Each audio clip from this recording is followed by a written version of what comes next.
What's up, everybody? Welcome to week 3 of Low Kick Online. We are here with Granblue Fantasy Versus, and I am Seth Mitchell. Thank you for tuning into the stream. I am joined here on commentary today with Dynamite.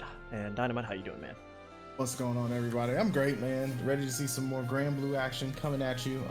We're gonna get started just underway, but yeah, I'm doing great. It's another Low Kick Online. Shout outs to all the streams that are going on right now. So we have twitch.tv/freehectic for Mortal Kombat, twitch.tv/LKHamJams for Street Fighter 5, and on the Low Kick stream, twitch.tv/LowKick eSports, we have Skullgirls. So we got a lot of things going on, but we're going to get started with Granblue in just a moment. Yeah, so I just messaged the players so they can line up on the arcade cabinet that they can get started.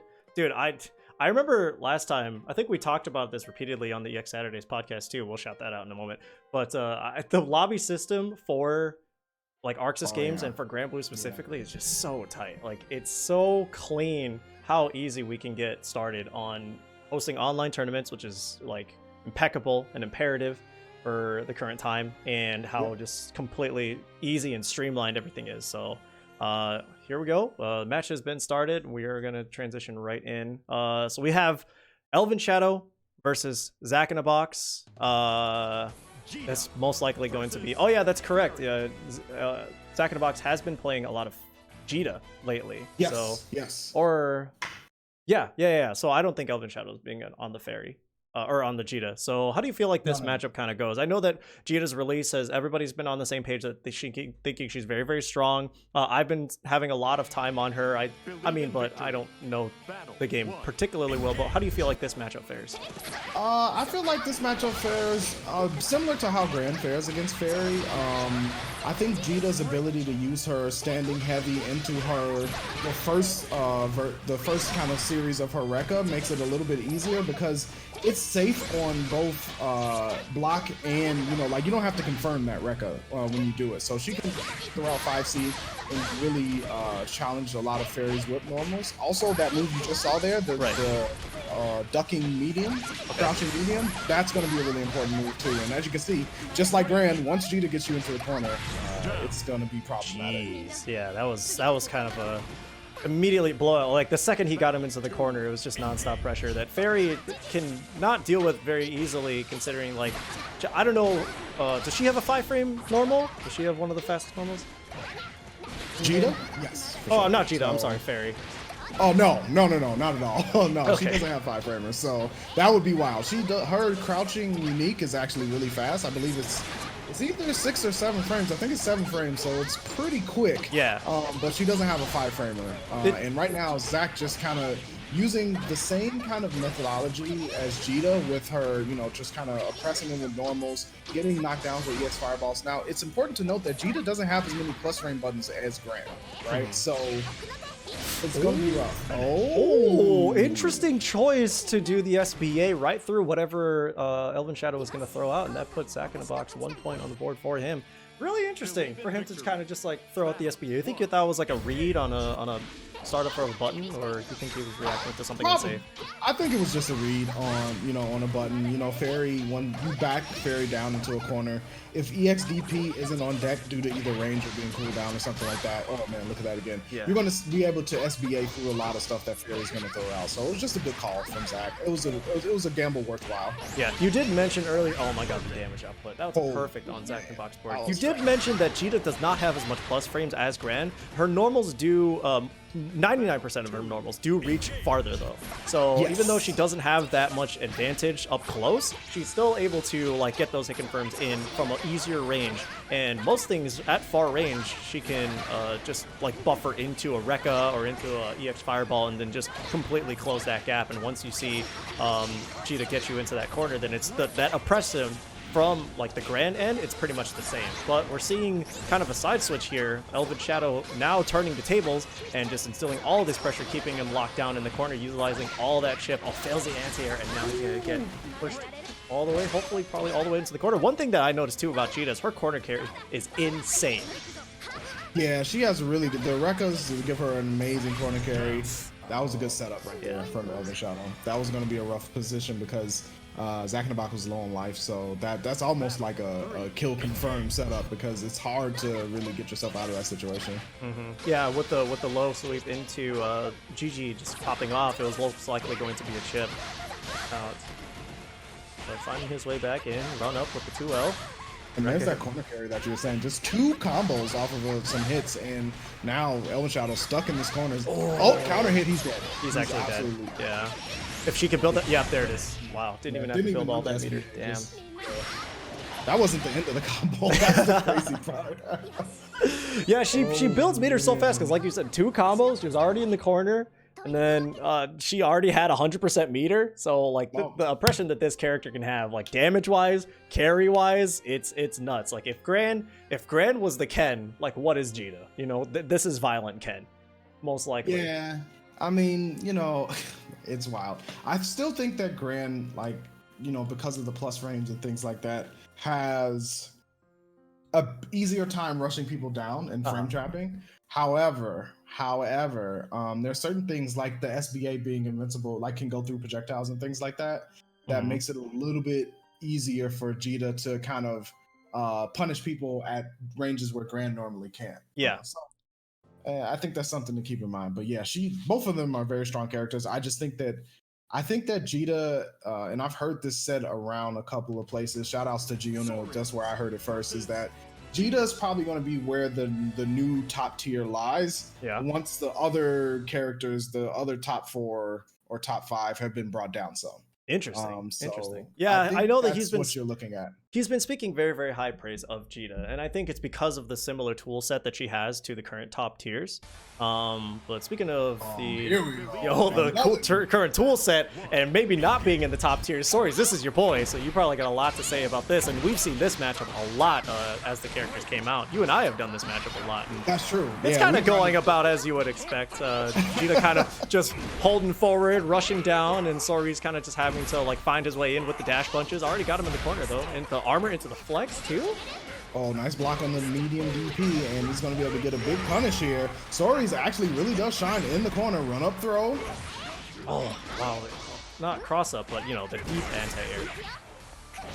And Callisto, nice jump you there. She can cash out, absolutely. You think that's going to kill? That's most likely not going to kill. Because, I mean, that was a jump in into a button. No, never mind. That's kill. Oh, I knew it! Why am I doubting myself? Okay, all right, sick. Counter 1 for me, that's all right. Okay, all right, sick. Yeah, that was close it out, crouching medium. It was a very rough situation in general, considering the fact that he was basically in chip kill range. So Callisto getting the first point on the board. There you go. That's the neutral, baby. Just dash punch right in, like dash punch. You have to. With Sori's, you have to use that dash punch.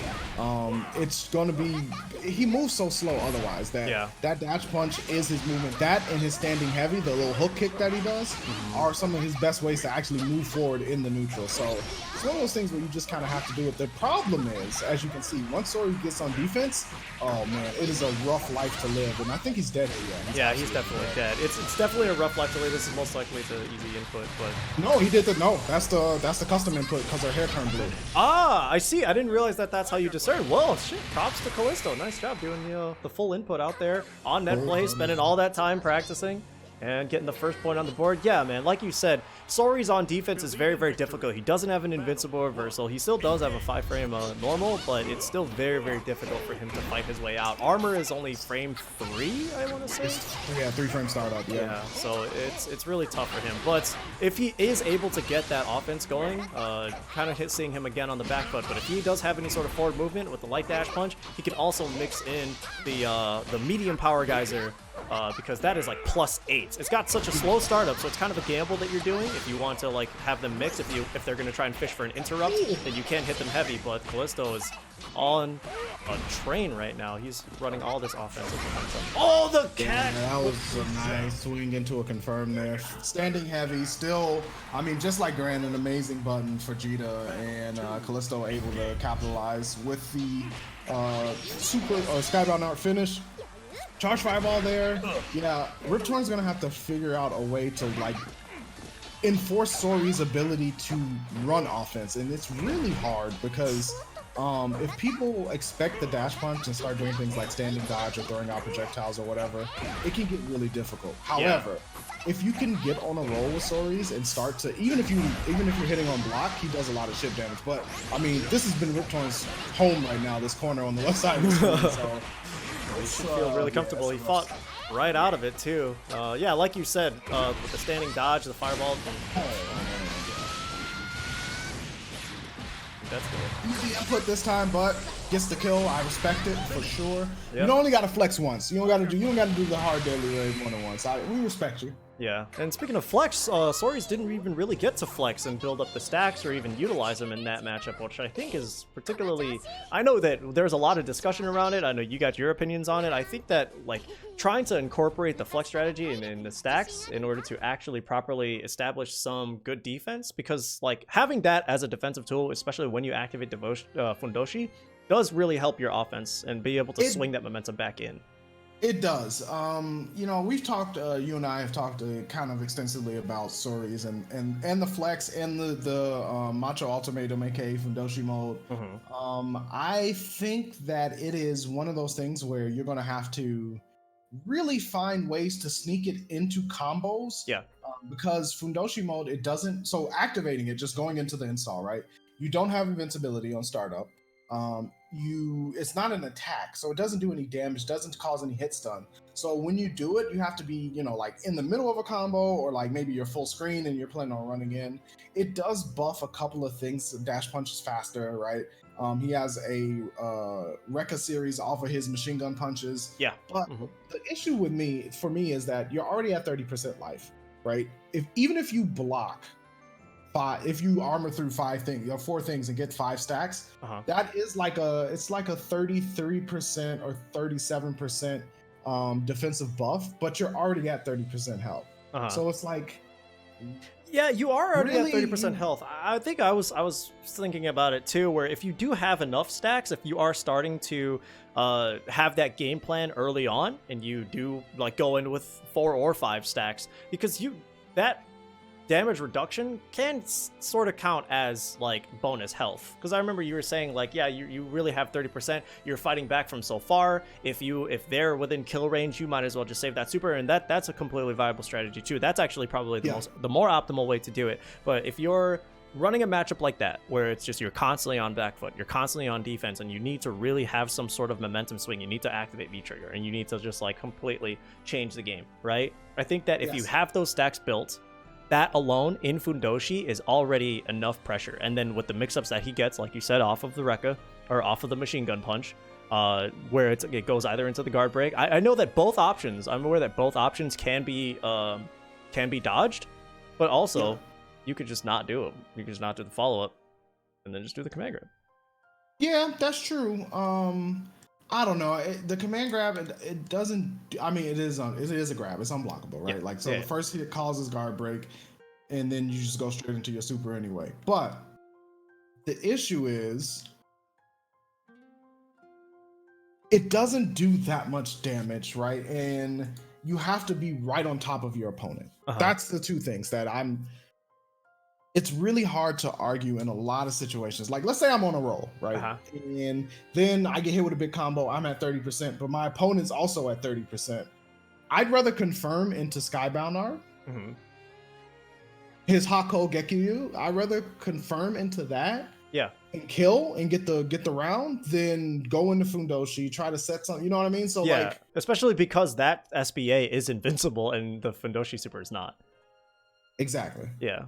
Yeah, exactly. I mean that I completely understand. Fundoshi is a very difficult game plan to incorporate, and it's very, very difficult to even want to use it, considering the glaring weaknesses in it. But I think that if you want to have some sort of switch, it might be matchup dependent too. It might definitely be matchup dependent. And who knows, like if you are on offense and you're just like on a roll, and then they somehow get you into it. I don't know. I feel like that's an expressive character. It is. But here's another thing. Here's Sad Boy. Pour out one for the Soris boys. His, like, let's say you get the hit in Fundoshi mode, right? And you go just into an auto combo series, and then you go to do your Super Skybound arc. It doesn't that 1-2-3 Super Skybound art doesn't hit on all characters. So you can't even, yeah, exactly. Process that in your mind. Confirm a hit, do your auto combo, go. You're already in Fudoshi mode. Go for your Super Skybound art, and it doesn't hit on all characters. The command grab part, or the yes, no, just the move whiffs. It whiffs completely. So there are some characters. I think there are more characters where it misses than it actually hits. Hi-Fi put out a shout outs to Hi-Fi, by the way. But yeah, Hi-Fi put out a tweet about it. That is whack. Well, that's probably why Gita's sitting near the top, most definitely. Yeah, sorry. I mean, obviously we are going to get that patch near the end of the month. Hopefully. But there are probably a lot of plans and a lot of data that they're trying to gather from the way that they release these balance updates and the way that they release these characters, right? Because they're planning for a major balance change. They're definitely hitting some of the top tiers, and with this last one, they buffed up some of the lower tiers. So speaking of some of the buff ones, Percival got some love on a couple of buttons as well. So yeah. I think his Far 5M got buffed.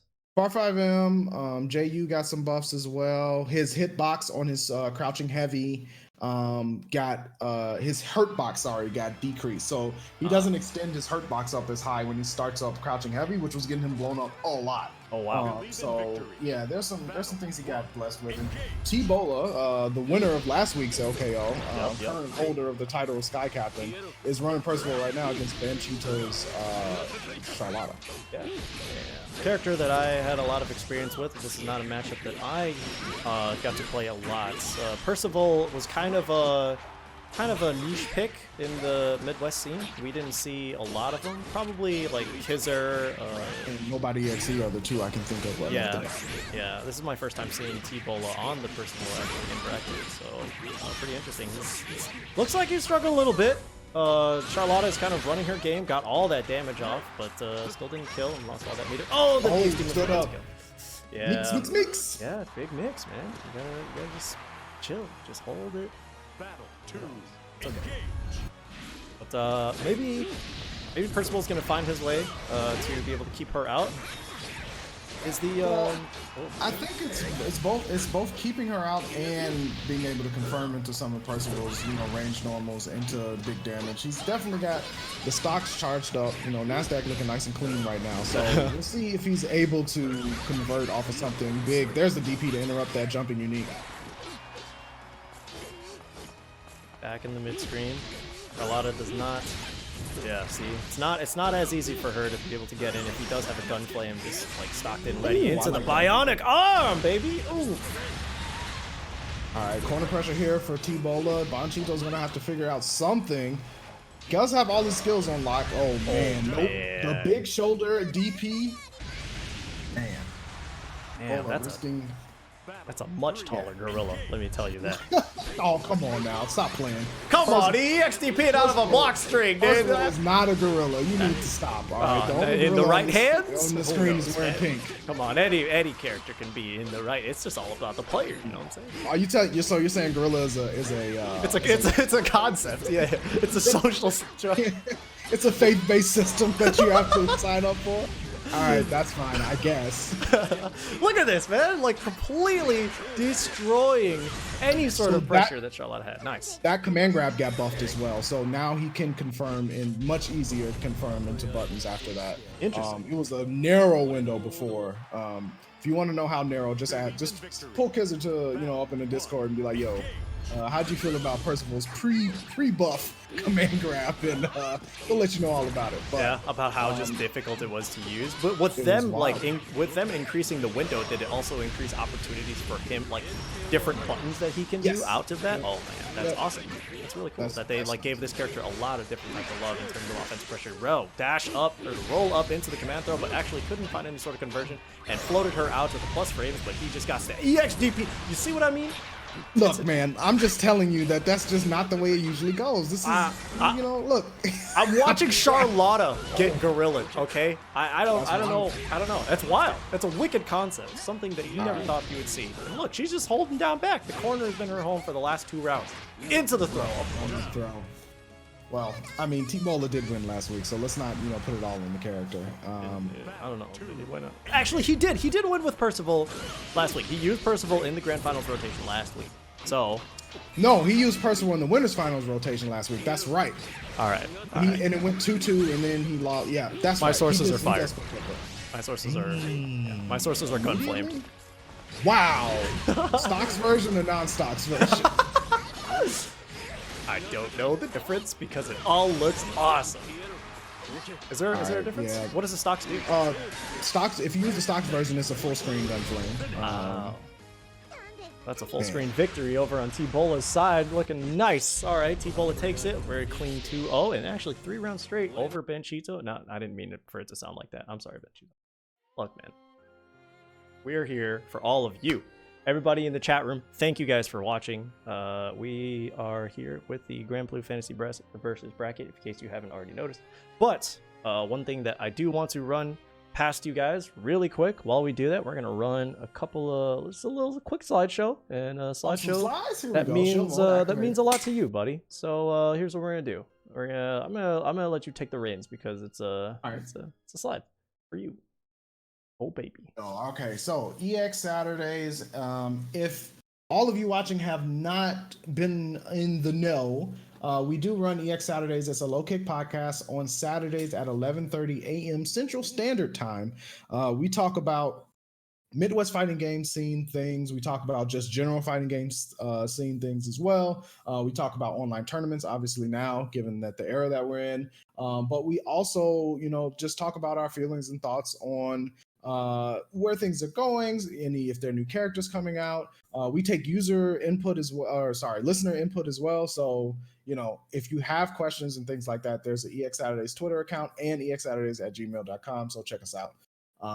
It is going to be a good time. Next up, Low Kick Online. Next week we're rotating in Dragon Ball, right? So this week we had Skullgirls. Next week we'll have Dragon Ball on the docket, ready to be run. So all of you Dragon Ball fans, go ahead and get ready. Spread the word.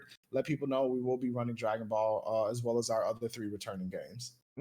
Interesting. So we have had Granblue Fantasy Versus as well as Mortal Kombat 11 and Street Fighter 5 on the regular rotation. But interesting that the 4th game, because the 4th game this week actually is Skullgirls over on the main channel right now. So nice to see that we're giving a lot of other games some love, and we're trying to incorporate those given our resources. So thank you guys for showing your support for our stream, showing your support for Low Kick. And we're going to continue to show as much support as we can by putting all the other games and all the other communities up on the platform as best as we can. So thank you, Dan, for helping me out with the slides. And I'm really excited. EX Saturdays, starts up 11:30 a.m. tomorrow morning. I'll also be on there. I think we actually have a guest for tomorrow, don't we? I think. I don't know. I'd have to ask NT. I'm not sure. Oh, okay. All right. It's going to be good. It always is good. It's a good time. We like to hang out with the community and chat. You know, we usually have chat open and, you know, we're just talking, having a good time. If you do miss an episode, they are out on Spotify and Apple Podcasts. Is that the Apple? I'm not an Apple user, so I don't know which one it's called, but I think it's Apple Music or Apple Podcasts, whatever it is. Apple. That's so it's on Spotify. And we put it on YouTube as well. So check those out if you want to look back into the history of EX Saturdays. But speaking of history, we're going to get a match of 2 players who have been playing against one another. Or did I get mixed? I think we got Macho versus HB. I don't know if they played each other. I thought this was I thought Zack had switched to Fairy. Oh, okay. No, this is Macho versus HB. So Macho running the Lancelot, HB on Fairy. How do you feel about this matchup, having seen Macho play and having seen Zack play Fairy quite a bit? I know that it can get rough. It can get rough for Lancelot in that sense, where a lot of his JU mix can just be stopped by that, like, because he has to get close, right? He's got to find his way to get close. He can't always just like Gorilla Blade his way in, because she can do the hula hoop, she can do 2U, which is extremely active, and it goes extremely far into a hard knockdown for her Chi-Chi setup. And also, if she kind of like stays in the air, it's very, very difficult for him to fish her out, and he almost just does not want to take that stand. Lancelot is kind of just going to have to hold that if she's able to take any sort of aerial offensive approach. But in instances like that, where he does want to try and JU mix up close, she can just EXDP. And any fairy is going to like understand how best to use that strength, and they kind of have to get in the Lancelot's head for when he's going to try and hop into the air and just have that on deck. So actually good call out by Macho, and now he's going to be able to combo her all the way into the corner. Doesn't get maximized damage, but he's still going to obtain that pressure, and her DP just comes off cooldown, so who knows how she's going to use that. Counter hit into throw whiff, that's going to hurt a lot. Either EX Fireball or Reset. What's it going to be? EX Fireball. The mix got hit low, tried to stand up. Yeah, that is... And we've seen Macho, this happen to Macho before, right? Like, he's lost the first round trying to get a feel of how his opponent plays if he doesn't really know them. And then he kind of just goes into overdrive mode, you know? And it's just like, well... He figures out how this opponent's going to play, ends up just being like, oh, I'm going to run my game, and you know, it gets difficult from there, right? So let's take there from HB, stuck in this corner again. The records will come out. Another air dash low. He's reaching the combo limit. Probably going to drop. He's got to get ready for his next mix. So yeah, there you go. Into the fireball. She's ready with the EXDP that time. Oh! Wake up. Skybound art, and you know, sometimes it's like that. Especially that solution or that answer is particularly deadly when you are playing against someone and you had a bunch of momentum. They do something to blast you back, and then most people immediately want to get up and I got to get my turn, right? Like, I got to get some momentum. And yeah, Macho just caught him, kind of, you know, putting his hand in the cookie jar, so to speak. Yeah. To close that thing right on it. So hopefully she's going to find a way to fight her way back. GG pressure. Oh, the counter hit overhead, but can't convert from that range. AXDP just tries to keep that pressure going. And then that's also that deep jump in with the JL. Ooh, counter hit. This is gonna hurt. Oh man, let me tell you. Sometimes it's better just to take that overhead, man. Don't try to like run up and tech it. Don't try to tech a throw. If you think a throw is coming, I'm actually curious as to if it's decent to now start just doing universal overhead if you think someone's going to run up and throw you, because then you'll counter hit them, right, when they go to try to throw you. It's still a gamble, but it's something to think about. Yeah, that's true. Well, you're trying to not take the throw by this universal overheading, but what if you get universal overheaded out? I mean, if you do get hit, you just get floated.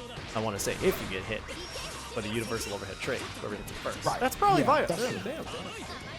I might cook that. That's some tech that you guys to explore later. It's worth looking into. However, HB is going to have to look into a different playbook because things are not going according to plan for him. Macho is just running the Lancelot game. This is kind of the bread and butter. Another air dash low. That's like 3 or 4 now. Yeah, that's definitely it. Yeah, the JU is straight down into the low. There's like the instant low. It's really scary, you know. For Lancelot to have different sort of side switch mix, but also like the high-low type of mix, it's very intimidating for Fairy when it's outside of her optimal range, or rather inside her optimal range. So I can understand how if you are not building that momentum very, very early on as a Fairy, then it gets more and more difficult, because Lancelot it's a very, very simple game plan for Lancelot. It's not necessarily flowchart, but it's kind of more or less just run it, you know, just up, down, you know, however you want to establish that pressure. And it's always a guess, you know, so as long as you're keeping her in the blender, it's really, really difficult. So congratulations to Macho for taking that round relatively convincingly, but yeah, he's gonna move forward. And I totally agree with what you said, right? Like the Fairy's momentum it's a different type of momentum too, because you want to do things a little bit slower. You want to get big hits, right? You want to catch people trying to advance on you and things like that. So, it's difficult to really keep Lancelot specifically under wraps, especially if they're a good player. So yeah. The things, you look at the tapes for that type of thing. It's something that you you got to look at and study and think about. But Callisto back up to deck versus Trev Ward running Beelzebub, Callisto running the Jita again, and yeah, this should be a good old quote-unquote Shoto match. Where it's going to be up to Trevor Ward to survive, essentially. Yeah, it's going to be really, really risky for Trevor Ward. If Jita does get within his ranges, it's another situation as Fairy where Beelzebub kind of operates within that mid-range. The projectile game is, oh man, yeah, the startup on his projectile is as good as it is. It's kind of slow. Oh man, the 5H to hit the dive kick. All right, that was pretty Yeah, fun. that's why. I mean, that's a great button. That standing heavy is an amazing button for Jita, and it has many uses. Like I said, you don't even really need to confirm it to go to through the first part of your record series, and it's still safe. So yeah, one of the things. Beelzebub or Trevor Ward kind of acknowledging that very, very early on, and now he's taking a much more defensive approach. He's trying to not run through all the way, not take any sort of offensive approaches as much. He just kind of wants to play in the mid-range. Oh, tried to teleport, but he got hit by the fireball. But no conversion from that. Oh man, He's gonna hurt. Yeah, her 2H is really huge, and actually it hits behind her as well, so it's pretty good. Oof. Charged up the dive kick to try and stay plus. You kept that pressure up. Similar life lead. Similar likely, however, oh man, well, I was just gonna say Callisto only really needs one charge, but Trevor is doing a great job of keeping him out. Here comes the Rave. Oh, fade back dive kick. Nice into the, caught the roll with the 2L. Or punish the roll with the 2L, but that was very, very smart. I think Callisto did try to punish a button startup, whether it could be a fireball or just something at that mid-range, and just wanted to use those invincibility frames to get right in and deal that damage. But there was a solid punish over on Trevor Ward's end, and he's keeping that momentum, putting her in the corner, mixing him up with the overheads already. Nice, really playing that range. Oh, she didn't punish that dive kick, but already got that damage off. Oh, DP block, not a huge punish from Callisto. Trevor Ward able to battle his way back into some sort of safety. Teleport and gets caught. Yeah. One thing that is good about Beelzebub is he's able to escape pressure very, very easily with various things like teleport with the dive kick just right over them. And if he does have, if he does want to kind of return things back to normal, he can also just button his way and then use those block strings to push him back to an optimal range just like that. So not necessarily trying to keep Jita on top of her or at a range that she can work with. Just want to stay right where it is. Nice. Callisto finding his spots to roll through. However, getting caught by wing. Here come the Talons, and yeah, Trevor just out here chilling, charging up medium fireball, and press a button. Oh no! Ooh. Very good read by Trevor then.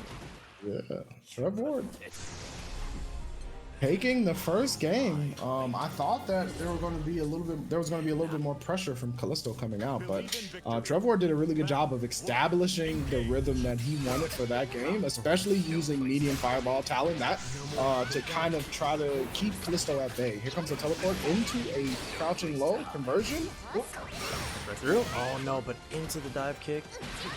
Oh no, safety setup. Delayed that and used our EXDP.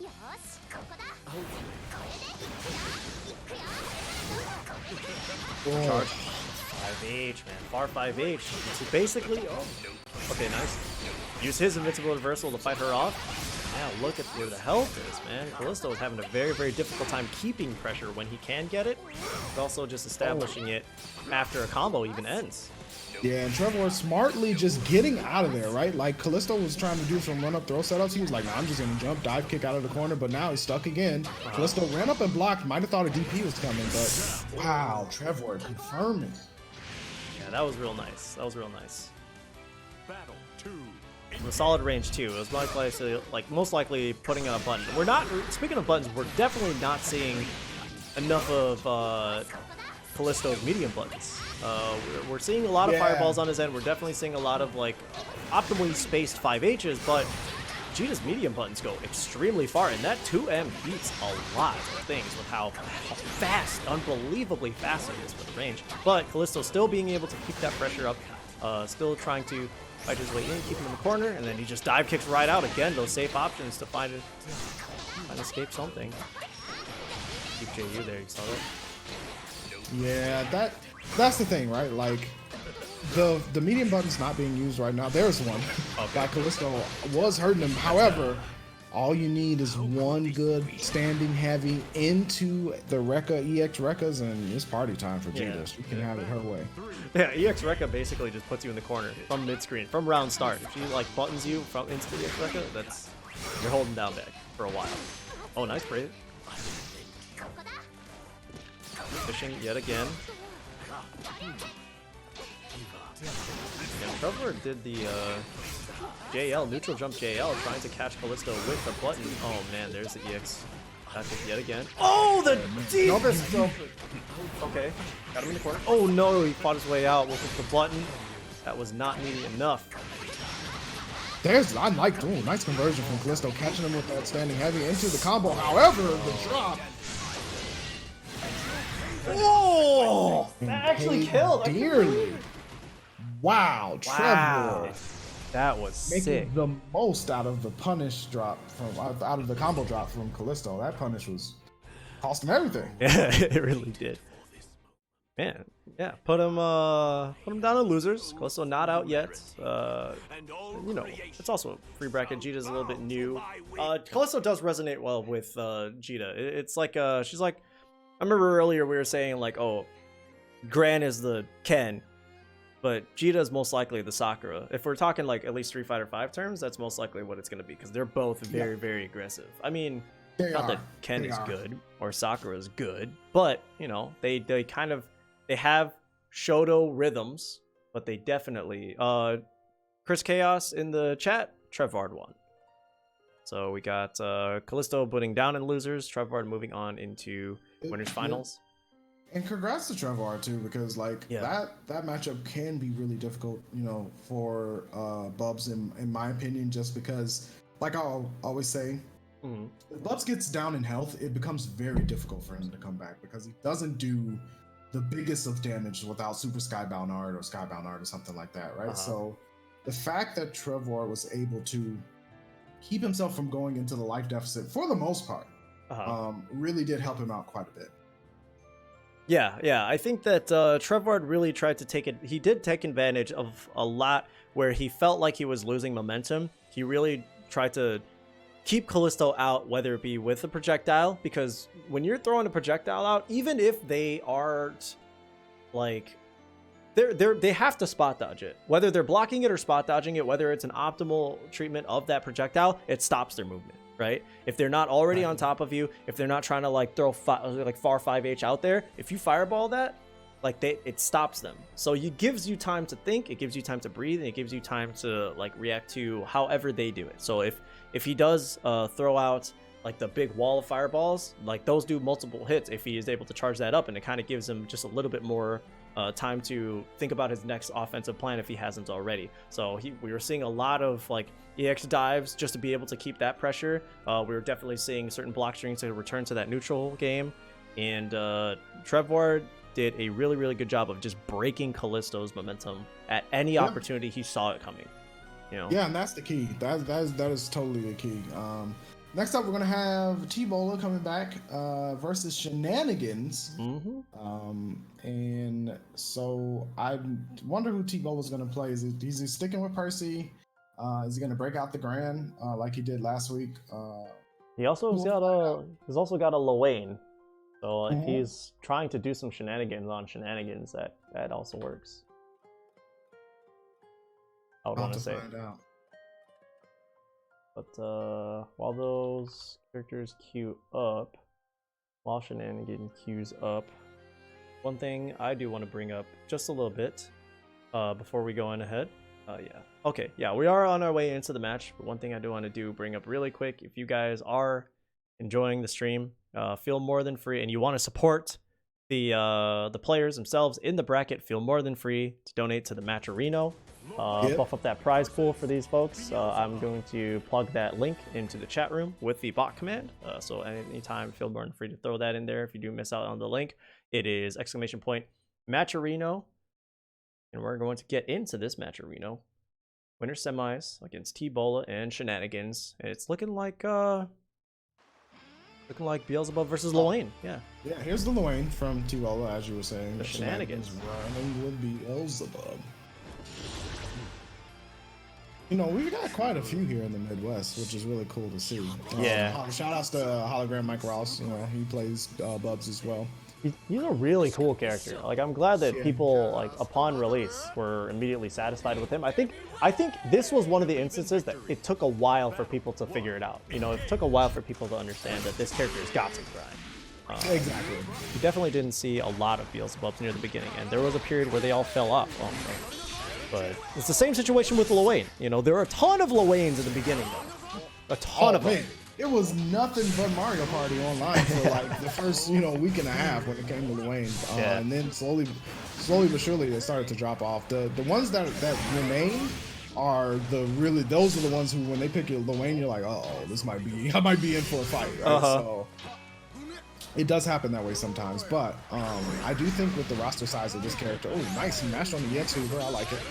I do think with the roster size of this character, this game, it kind of forced people to look to see, and explore characters because there weren't that many to start with, and they're still building up. So I think that was beneficial to characters like Beelzebub and Lil Wayne. Yeah, I think that Lil Wayne definitely, like you said, Lil Wayne relies a lot more on gimmicks and mind games than most other characters do. Like, oh wow, that was a really nice Tatsu into super. Oh, that's new. The little super indicator for the timer. That's something new, isn't it? No, he's always had timing for HPA. Oh, okay. Oh, into the super for his parry. Oh, he tried to gorilla me. Oh, he didn't charge it up, so he didn't get to kill with it, and then he ended up getting chipped by the bot. But that was cool. That's mental damage. All right, that was a panic bot, and you know it. That was sick. That was pretty sick, no doubts about it. However, T-Bola having enough health just to be able to call out the Catalina bot to close it out. But Shenanigans with some corner pressure now, hard knockdown, caught him with the meaty. The parry off to fight his way out of that corner once again. T-Bola with the plan. Stock up right in his face. Hold up. But sometimes you just gotta have a meal. Yeah. Sometimes you gotta, you understand when to take breaks. It's important. Or on the cob in the middle of the fight. Oh, actually got stuffed by the. Oh man, the goon squad! I tell you. Got you, dog. Don't even worry about it. Nice application of that. That was really cool because most times you see it, it's really just to have that like high-low pressure, but actually to stop any sort of reversal option. That was a nice application. T-Bola taking the first match. So there's the, you can actually buffer a skill to stuff the parry, which is really sad. When, if a normal gets parried, you can buffer a skill to stop the follow-up attack. I wonder if they're going to change that in the patch at the end of the month. However, that DP will allow Shenanigans to move forward a little bit, but then gets cracked open again. The regular throw. To the corner. That's sitting at full meter now. Full SSBA is on deck, but not when he's taking all this damage to the face. Is he going to be able to combo from this? Yes. No, actually, it just drops. But you can't do it with the... Can't. Your homies won't let you get snatched up like that. When they're your real homies, they won't let you just get pulled out like that. Yeah, man. The gang survives. Now Shenanigans facing down a match point. T-Bola looking to move on in the winners finals just like that. Damn. See the block stun on that? Yeah, that was nuts. He ran him all the way to the corner. It was just like non-stop. No push block, no advancing guard. You just gotta hold it. Gotta hold it. Yeah. Oh, stuff the fireball. So now that goes on cooldown. That's one less tool that he's gonna be holding down back for just a little bit. Oh, the bot into the overhead. EXTP is way out. All right, here they come. My buddies and me. Oh, the anti bottles! Oh my god, popping bottles on him, dude. That's wild. You gotta be kidding me. The firework anti-air? That was nice. That was sick. All right, T-Bola. I see you, man. We might be social distancing, but they're partying in the skies. It's yeah, man. I tell you, full festival. These Floridans, man, going to the beach, bringing the fireworks and everything too.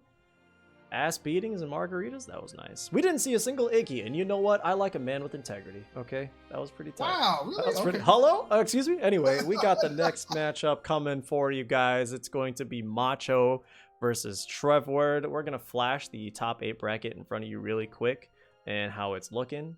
We don't have one of the losers matches. Actually, as I said it, it gets locked in. So let me save that real quick.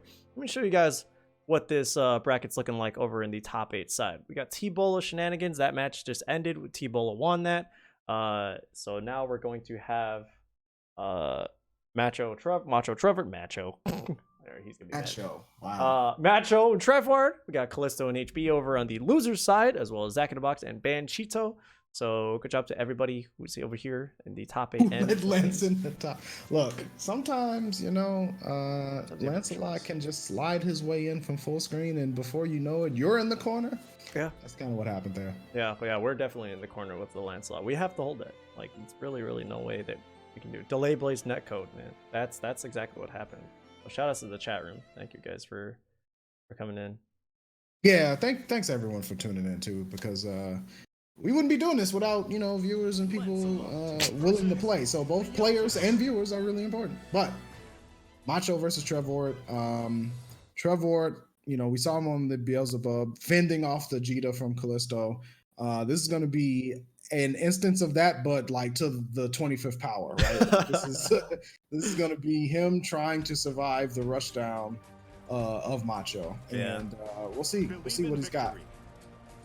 Yeah, hopefully Beelzebub has the tools to be able to keep him out. I'm curious if he is able to like have the high projectiles up. Is it going to stop his air approach? This is not a matchup that we see a lot, so it's not one that we get to research and gather data. It's kind of one that we're kind of just gonna hypothesize a little bit. Wow, he tried to. I wonder if he tried to like neutral jump punish the dive kick, but he actually got stuffed. Nice air to air too. I'm not sure. Oh man, I was just gonna say he blocked the opening jumping unique into the low from Macho, got hit by the second one. However, gets the knockdown with the medium talons, and here we go again. DP trying to just keep Macho away, and that's the name of the game. Plus frames there on the dive. Okay, he did find the angle to be able to jump over those projectiles. So with it once, Trevor is going to be a little cautious about using it again. Oh man, hopefully those aren't drop frames on their end, but Lancelot and Macho are still being able to keep that pressure up because Trevor Ward is still kind of trying to fight his way out of the corner. There it is. Let's dive kick his way. Trevor Ward looking just for a couple of those long-range normals. However, another jumping unique into a low did not work out for him. EX for the knockdown, set up for the teleport command grab. No, not today, sir. But it looked cool. All right. Just as cool as this ice that Macho is putting Trevor Ward on. Going to get the knockdown setup. Fireball? Nope. Just to jump in. DP for your troubles. Plus frames. All right. Lock that in. Oh, stuffed. And he tried to button his way out. What was that? He tried to do something. I don't know. That maybe an input got gobbled up or something like that. But there was a little bit of delay on that EX Fireball. So who knows? Definitely, you know what? Macho is not trying to catch Beelzebub or Trevor Ward out of the air anytime he is charged up with EX dive kick, because anytime he has EX, or he has dive kick, he's only tried to charge it up. So I wonder if that's Macho's going to incorporate that in his strategy if he has to get out of the corner right now, because he's looking pretty comfortable right now. Going to reach the combo limit, set up with the fireball, and then bring it to a round win. Set up, man. Yeah. Unstoppable. Well, I mean, we'll see. Final round. Battle 3. Went for the anti-air. Yeah, a lot of people will get caught reaching with their crouching heavies because of that jumping unique, the way that air dash happens. So Trevor is not the first and probably won't be the last. 2 DPs in the corner just to try to get himself safe, but Macho unrelenting right now. Yep, there's another charged up dive kick to fight his way out of that corner, and again with that Tatsu or the hula hoop. What's that called? What's the anti? The one where he does the spin. Cause I like him. The wing. That's his. That's 214. That's 214. The wing. I like the wings. All right. Sauce. Oh. Wow. Teleports through it. That was nice. Right. Stuffs the Masaka with his own jump into his own super and closes out the round. Macho taking the first match over Trevor Ward. Impossible. Nani? Get off of me. But we'll see how Lancelot tries to deal with it this time. And what sort of new strategies we're going to see over on Trevor Ward's end. Because we're kind of seeing a similar gameplay loop. We haven't seen any sort of... there haven't been any adaptations this week, right? Like, Trevor Ward definitely able to get the momentum stuffed, but not necessarily started in the way he wants, because Macho's using the Lancelot's abilities to get in quickly. That overhead is dirty. That thing is disgusting. That double overhead is disgusting. That was nasty, yeah. I was thinking about like the other tools that Beelzebub had, and I thought about the vacuum. Oh no. Yeah, remember what I said?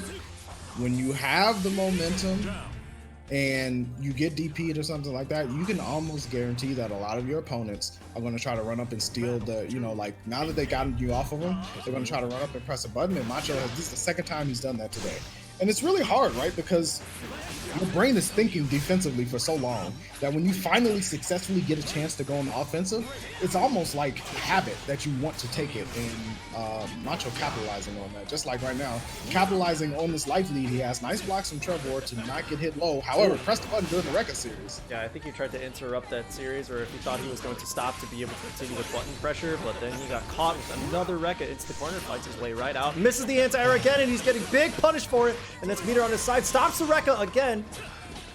Lancelot, the living changeup. You think it's going to be a fastball? Oh, there you go. Oh, there it is. If you're looking for it, though, you can hit it. Oh, and there's the SSBA. Pops out. This is going to hurt a lot. Definitely not going to kill, but Spirit Bomb is way through. Oh, dunks him into the skies. That's a lot of damage. Nice throw from the plus frame EX dive. Oh. Caught him, but the meatiest of meaties. Yeah, so Trevor Ward's got a round staying alive here. Final round of game 2. We are seeing some sort of strategy switch up from the other one. He's staying a little bit more aggressive when he is landing those anti-airs. He's got a combo on deck, so we'll see if he's going to be able to consistently land those, because Macho is very, very tricky with those combos. Oh no, Rekka into the corner already. Bro, gonna even up the life lead, and Macho looking to take the momentum. Got the hit. Standing dodge, the Hoover. 144 to keep that pressure. Oh no, oh bro, you gotta tech those. There's a late tech. Anyway, Rekka into the. You don't want to late tech either, and you don't want to miss tech because you get cracked over with that overhead. It's a whole nother story. Another whip on the crouching heavy. Back into the corner we go. Oh, tries to shimmy him. Likely looking for a whip button. On delay. Can't believe Macho's mad. Keep it up. SSBA on both sides. Projectiles are there. Keeping that spacing, but 6-6C. He tried to punish that Gorilla Blade. Oh no! The side switch into the kill. Put him on ice. Look at him. He just looks at him like, I'm not happy about that. Wouldn't be either. Man. Guard button doesn't cover the lows, man. Sure, he was ready, but couldn't have been that ready. Oh, guard button definitely doesn't cover the lows. You still gotta guess. You know, it's Trevor Ward made it close, but Macho able to move on, and sometimes it be like that. Yeah, really do be like that. Oh. And going up against Lance is a tall order, especially when it's helmed by someone who knows, you know, exactly what the mix and what, you know, set play looks like. Macho definitely not a stranger to either of those two concepts, and it becomes difficult. And that's definitely another thing that, you know, you got to look at the tapes. You got to study, because if you don't, it's going to be really hard. And Trevor Ward not out of it yet though. Got the loser side to go through. So yeah. Trevor Ward still sitting over in the losers quarter side. Poised to go up against the winner of Zack in the Box Banchito, but up here we got Kalisto and HB. So this is the matchup that we haven't seen yet. Another Jita Fairy. Yep. Curious how this one's going to go. I feel like this goes well for Jita again. Yeah, but well, I mean, we've seen this, right? We've seen Jita and Fairy with Elven Shadow and Zack in the Box. Oh, so that's true. We've seen the matchup. Yeah, we've seen the matchup. Let's see how HB approaches the setup. Here's GG, speaking of setups. DP straight out from Kalisto.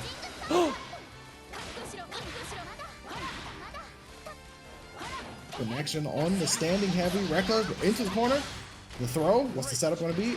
Nice blocks on the jump in. Didn't get mixed. With the possibility of a empty jump low.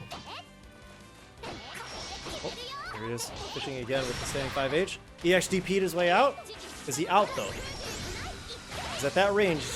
Vegeta is still definitely never able to out take against it. Vegeta. I know, man. Look at it right there. Oh, this is gonna hurt a lot. Definitely not gonna kill. Probably what? Oh my. That's not gonna kill. No, it was easy input at that, so definitely not going to kill. However, I mean the life lead heavily in Callisto's favor. Man, cracked him overhead with that fish. Took it straight out the freezer to battle. All right, I see you. The what is it? That Monster Hunter tuna? Great sword. Yeah, you know what it is. All right, GG out, keeping that pressure. Instant overhead, but actually to her own demise.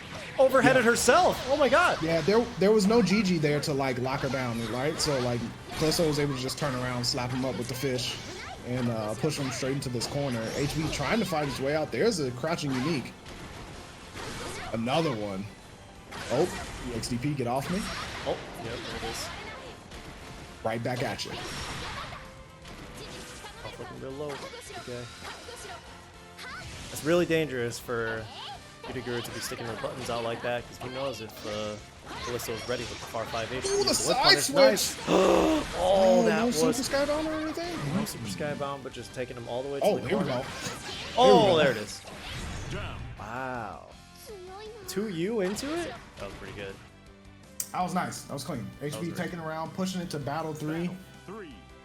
Game point for either one of these players. Another crouching unique DP straight on through. Oh, just right through. Says is nothing. Oh, caught the charge fireball, pulls her in. Let me talk to you for a second. Late tech from Callisto. Yeah. Didn't have GG on deck, couldn't really drop it in front of her, but now Callisto's got the lead. Wow, what? Oh no! Fought her way right out with the hula hoop into the ball super. Yikes. Damage is massive, man. Callisto hemmed up in the corner. Yeah, the whip gets a counter hood and a crush. Damn.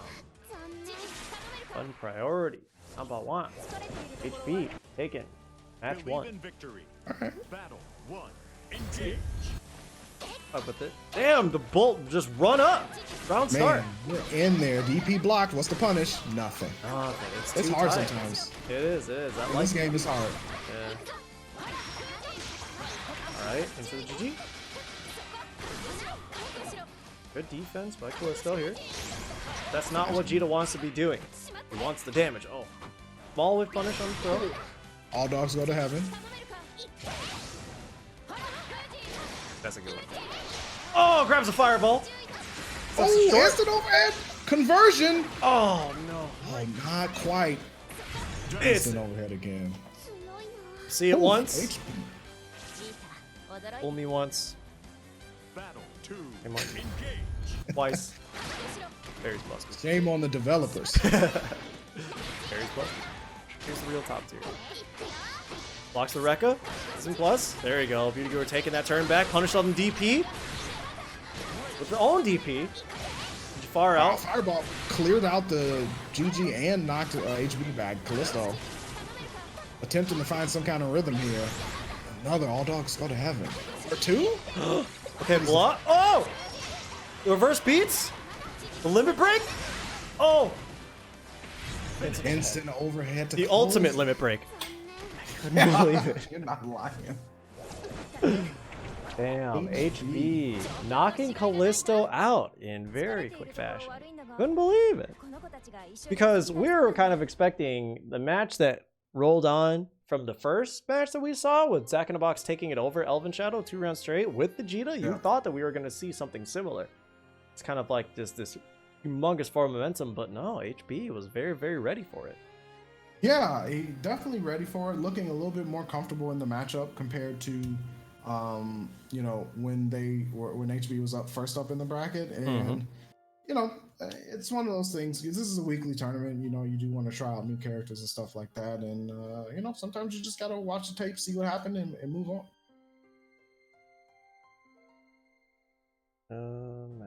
Next up, we're gonna have Zack in a Box. Speaking of Jita, Versus what the hell is? Yeah, all right. on there, but okay.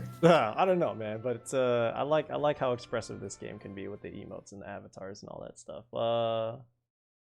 Rip Strive, I'm saying. But anyway, yeah, we got Zack in the box up against Banchito, so it's most likely going to be the excuse. Oh, okay, we just got to swap. I was like, Zack in the box does not play Charlotta. What is happening here? No. So No.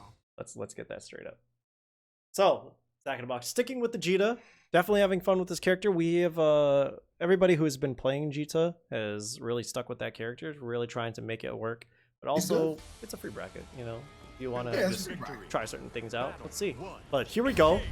Ultimate Gorillas versus the new gorilla on the block. New gorilla on the block. Just moved into the jungle, you know. Gotta meet everybody still. Establish that they're the alpha. Let's see. Fights her way out of the corner with the Rekkas. Yeah, that crouching light confirm is really nice for Jita, right? Like she can really make a lot of work with that. And like you said before, the Rekkas will carry you into the corner if you get hit by them. Man, stuff the button out there. What's the bigger gorilla tool? Oh no! The punish on the DP. It's going to be massive into the ultimate block of ball. Into the demon flip. Yup, there it is. Into the overhead. Come on, I play this character. I know how to gorilla. I'm just come on. It's not flowchart, but you know, great minds think alike. Okay, Well, the DP right out of the string. Let's go. Let's go. All right, so Banchito taking round one. You know, Zack had a little bit of momentum there, but Banchito seems to be the one with most of it. Universal overhead does connect. Nice blocks from Banchito, keeping it together. Oof, that neutral jump JL. It's very, very far.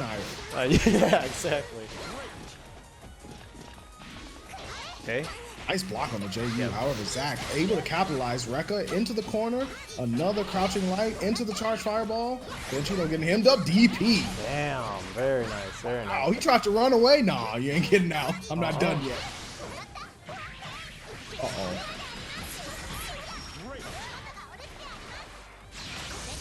Ready with the SSBA? No. Punish on it. There it is. Yeah. It's going to hurt. It's going to kill. Yeah. Definitely. Well, Banchito taking a very clean 2 rounds. And who knows? Maybe the Silverback Goblin reigns supreme? Or the new wave? It's a bit like that. I mean, there is a game 2 for a reason. I think Zack, you know, can do a few things and make some adjustments. We've seen him do it before. Charge fireball, run up. Yeah, one thing that I actually do want to learn watching this matchup, I want to know if Blanca Ball crushes any of Jita's buttons. Because that's probably a game that Zack in the Box is going to want to try and play here. Maybe like try to take advantage of the fact that she has larger buttons. But we're just trying, like, I think what he's doing is he's trying to out-gorilla this gorilla. Oh, almost caught it. So that just guard, he got it just in time. Looks like Zack is slowing down the pace just a little bit here. Wow, counter hit from Banchito. DP whiffs. But Zack still with the momentum. JU, DP immediately get off of him. Oh, Jump in, conversion, yeah. Spin ball. Yeah, man. Zack in the Box is definitely on the back foot here. And can't fight his way. Because you said he was trying to be a little bit more defensive, but he has the... He's got the tools to be defensive. There we go. That's the first charge fireball that we've seen in this set. And now we're seeing... Oh, come on. You know Banchito wants to keep that pressure. There you go. Stuff that fireball. Can't block a ball through those. You're going to have to play this game, the same game that you played with Solries. It's definitely a different type of match because Charlotta's tools to be able to pass through and be able to close the gap is definitely stronger, but you definitely want to be utilizing your fireballs just a little bit more in this matchup. Utilize your space. Yeah, definitely want to do that until you get a chance to really press the opponent. Overhead option from the Demon Flip. Another DP from Zack in the Box. Banchito in the corner. EX Blanca Ball's out, and here we go. Now Zack stuck in the corner. Run up. 2L. No confirm. Just a couple of taps. Oh, there you go. Let's the Rekka rock. Oh, another DP. Block string getting no, the FTP almost killed. This is dangerous. One more. He's very close to the... Oh, the cake knife. The cake knife. Would you like some? It's sugary and very tasty. Death is the best dessert. But Banchito taking it 2-0 over Zack in the Box, knocking him out of the tournament. Yep. Very, very clean Charlotta play. Imagine saying that. Imagine putting those words out into the ether. Clean Charlotta play. mean, said it. I've never liked this character a day in my life. Stop I've always playing. been a Jita player. I've always Stop loved Jita. playing. It's been the Stop most it's character with shit. integrity. All right, Jita. All right. All right, I don't we're gonna have care. Shenanigans come up. He's gonna be playing HB. Yeah, none of my shenanigans. We're gonna have actual shenanigans coming up here. It's going to be the losers quarterfinal. So while they're sitting down, talk again. You enjoy the matches that you're seeing here. If you're having fun, like we are on commentary, Dan, I'm having fun. I hope you're having fun. I hope everybody in the chat is having fun. If you are, show it with your wallets with the Matcherino page and support the bracket. Do more than free. It's a free code. You ain't have to hit the wall. He was like, nah, forget that free code. I need your Chase routing number and bank account right now. I don't need it. Whoever wins this bracket needs it, okay? I'm sure that giving them a fat prize pool is going to really be momentous to their support and whether or not they come back. I mean, we got a good spot. Like, I think that what we do here with Low Kick Online is very, very important. Anybody who hosts an online tournament lately, and right now, you're doing a huge service to the FGC. You're doing a huge service to the players of any game that you host. Everybody is kind of really, really starved for competition right now. And with all the new characters coming out, the new content, new patch over in Granblue, we're more than happy to bring you this patch, or rather this tournament. So thank you everybody for being here. Feel free to stop by that Matcherino page. There is a free code, like Dan said. It's a free 50 cents. The code is LKOGBVS3. Or LKO3 GBVS. I don't know, go to the Matcherino page, find out, because I can't remember. But anyway, we're going to have Shenanigans and HB hopefully start. There you go. Yeah, they're starting. Okay, stop. Lean. I wonder if Shenanigans has bust out the Beelzebub again. Like it. Yep. Oh, there it is.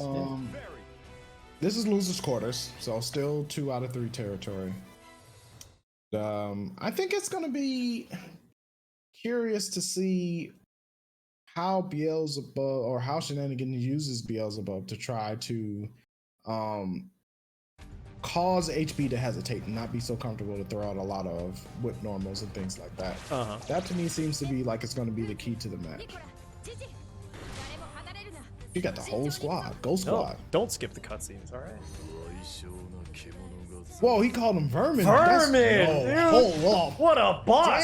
Damn. Exterminate the. Oh my god. He's No, who hired this man? working, man. Damn, dude. That's crazy. Dude, he didn't even roll up with a van. He rolled up with the pickup truck. It's all dainty stuff spilling out the back, dude. Just a couple of buckets, all of them open in one sprayer. Like, I got you. Don't worry about it. Got you. Backpack with no mask. Oh man, speaking of no mask, mask off. Fairy doing with the side switch. A murder in town. That was nice. Snatching him right out of his offensive pressure. Beelzebub, oh man, caught him with the dive kick though. Back to the mid screen. Light tech from HB. Shenanigans backs off. Trying to find a way back in. Ugh. Late dive kick will do it. Run up. Doesn't get a follow up with oh, Ooh, the hoover. Oh my goodness. Nobody does it like you, baby. What? So he just holds the whole thing and just murder. That was a lot of health. All right, that was a lot of damage. I didn't go over this. Fairy, one of those low health characters, so you know a little goes a long way with her. Nice, good anti-air.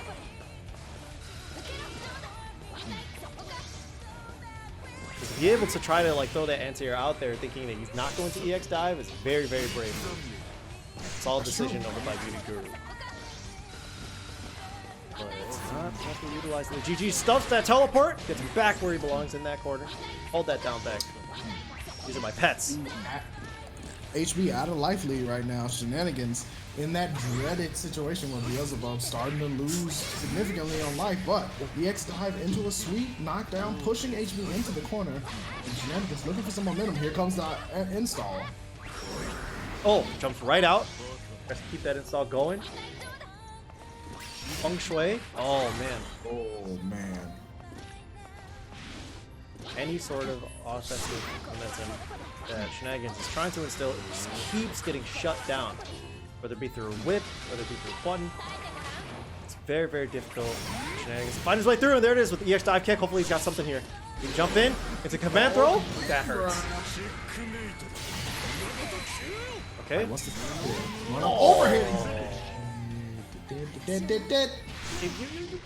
could have taken that throw. That's the one thing. We were talking about it earlier. Most instances, you're just going to have to take the throw. Just got to. Otherwise, you die. Okay? Immediately dead. Immediately Oh, dead. wow. The jumping unique stuffs the anti-air, and now HB stuck in the corner. Yeah. Shenanigans starting to run his game. Yeah, last round he was holding down back. Now, back. Bringing down.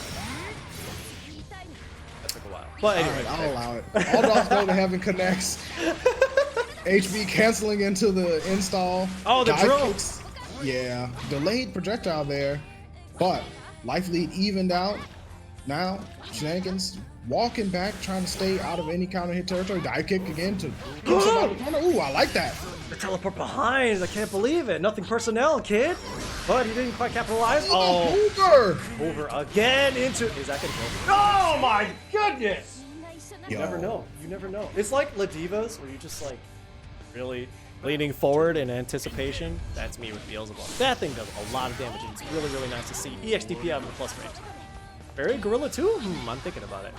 All right, please stop. HB trying to find some momentum here, and Shenanigans doing his best to keep all of that on his side of the court.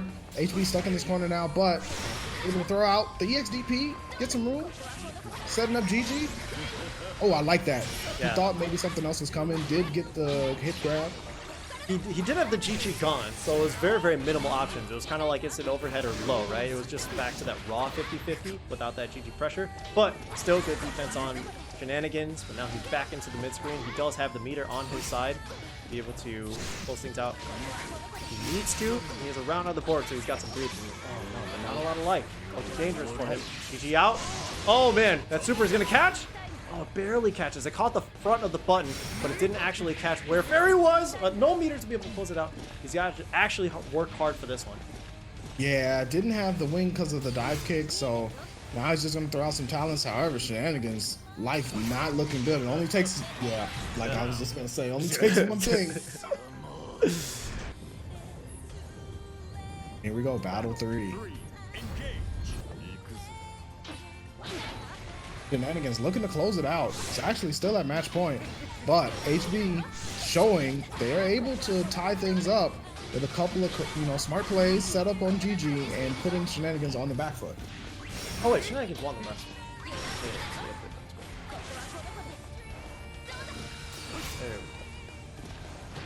Oh, the air throw!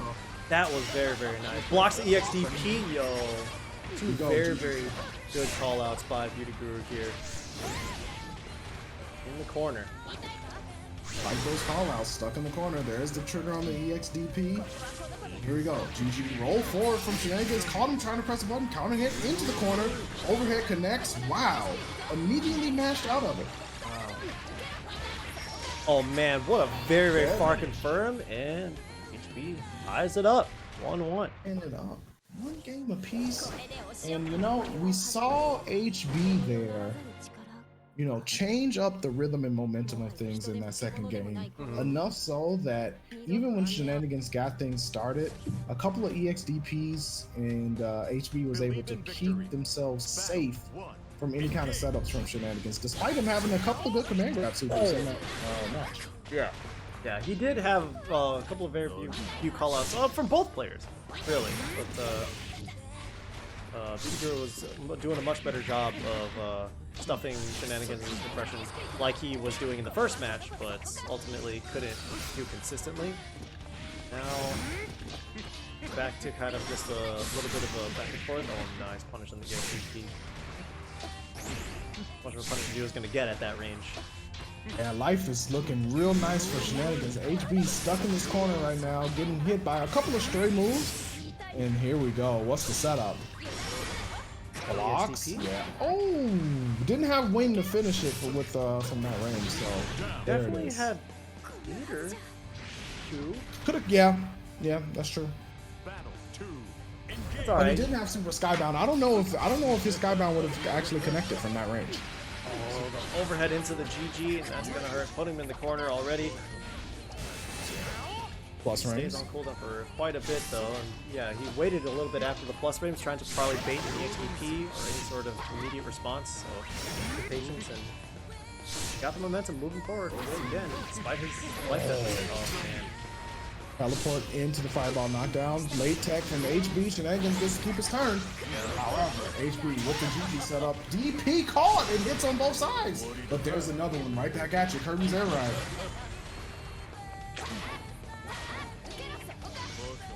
With the Kirby 4Kids TV show too.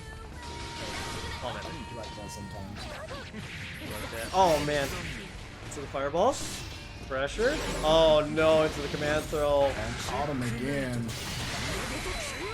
Alright, Shenanigans looking to close things out. Move on this loser side. HB seeking to just hold on for another round. Yeah, one round at a time. He definitely might be looking for a way to confirm into installs, be able to like keep that pressure up.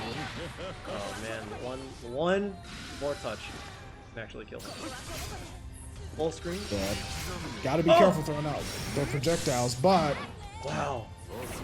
oh, the teleport! Yo. And then throw her the behind the back throw into the trash can, and it's all over. That was villainous. I mean, Ah, yeah, you you're play right. a villain. Yeah, you're right. That was mean. Exterminated. Oh man, taking out the trash. Buries the vermin. Got the That's ears rough. too. That's rough, man. Rough. Well, what isn't rough is Shenanigans moving on to the losers semifinals, and HB Yep. going home for the night, able to Yep. log off or hit the lab, whatever you want to do, whatever you got to do. However you reach your post-online tournament experience, go back to playing Final Fantasy VII, you know, whatever it may be. Wow, not trying to look. Hey, I was wondering if you would drop one of those before. I already said limit break, man. I should have bet. However, what you don't have to bet on is this next match being good. We got Banchito versus Trevor Ward. Trevor Ward also running Beelzebub. Banchito on the miniature demon herself, Charlotta. This is another case where it's going to be up to the Bubs to keep character off. You know, keep them out, keep them away. And it's hard to do against Charlotta specifically because of Blanca Ball. Yeah, it definitely is. I think that what Banchito is going to have to do in an instance like this against, it's likely Trevor Ward's Beelzebub. Yeah. What Banchito is probably going to have to do, considering that Banchito is likely going to throw out large buttons, likely going to probably continue fireball pressure. It's like, and even with the demon flip, it's very, very risky with him having that invincible reversal kind of like staying on deck. Banchito's probably going to have to just run his game plan. Be a gorilla. Don't give him breathing room, okay? Just constant forward momentum. English? What happened? This was a nice child, family-friendly stream. All right. Believe in Oh victory. man! And then Here you we brought go. that heinous stuff into. Oh, there it is. Nice roll through, keeping that pressure going immediately. Establishing that. Oh no, dive kicking. Now again, this isn't too scary for Charlotta. She has a very, very narrow jump arc that's used as a button in and of its own. Because without any sort of immediate response, that anti-air from the Beelzebub side is kind of slow. Does reach very, very high up. Oh man, very difficult to punish the DP, but still finds its way too. Oh, Man. Crouching heavy into the Hoover, into the Skybound art. 1, 2, 3. Saying how One round for me. the jump arc is very narrow, so it might Yeah, be. don't. Well, Trevor Ward didn't hear you. He was like, jump arc, never heard of it. Never Hold this heard of crouching it. heavy real Boom! quick. 2H, dude. Alright. Spends that DP. Dive kicks his way out. Oh man, the jump! back kick. Oh man, that was sick. Into the DP, or into the demon flip, I'm sorry. Punish him to sleep. Good.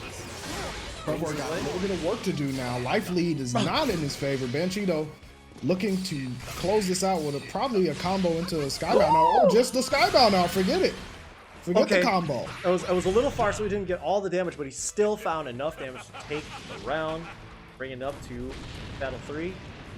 Battle 3, engage. And it didn't bother me until right now. But now it's going to bother me every time I'm upset when he doesn't say final battle. I guess. I should be a game designer. Anyway, helpless his way out, keeping that neutral game going. While doing the tournament, that's wild. Banchito also wild, but gets calmed down by the DP. Blanca balls back in because hello Charlotta. Oh my god, stuffs the dive with the JL, with the cake I've dive? seen enough here. I've seen enough. Cut the feed. This character is amazing. Forget what I said about Jita. This character is... Oh, okay, hold on. Hold on, that damage is looking pretty raw. Health bar is looking pretty raw too. Pink, the blood's still running through. Looking really, really dangerous over on Banchito's side of the screen. No meter, There it low is, health. off the wall. Block, plus frames. Banchito holding it down. Trevor Ward throwing out all the abilities. Teleport. Very, very scary when you see him go into the shade mode. Let's see the demon flip. Oh no, the EXDP to stuff any sort of repression. Trevor take game 1. Damn. Congratulations. Damn, son. Believe in victory. Battle 1. Where'd you find this pressure? Alright, Banchito Blanca balls in. Trevor Ward not believing though, however, still getting pushed back to the corner. And the cross up connects, and here we go. Demon Nice. into a. It just doesn't stop. Never stops. That's what I'm talking about. Oh my god! The cross up cake knife? It can do that? Stop We are it. back, guys. It hit the left. Wow. Very, very nice. For Trevor to still trying to fight his way off. Yeah, but look at the life for Banchito. It is going to be an uphill battle for sure. Heavy connects, no combo.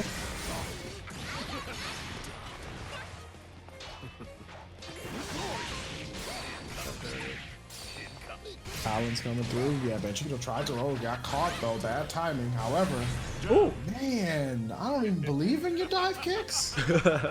That's like the Wow. second or third time that he's stopped that dive kick. Just go with the air to air. Good response too, and it's because Trevor tries to charge them up every time. Anytime he sees him go into the air, he's willing to challenge. Oh, the dive kick. Or I'm sorry, the DP counter hit, but no conversion. And now he's sitting on the back foot. Banchito holding down back.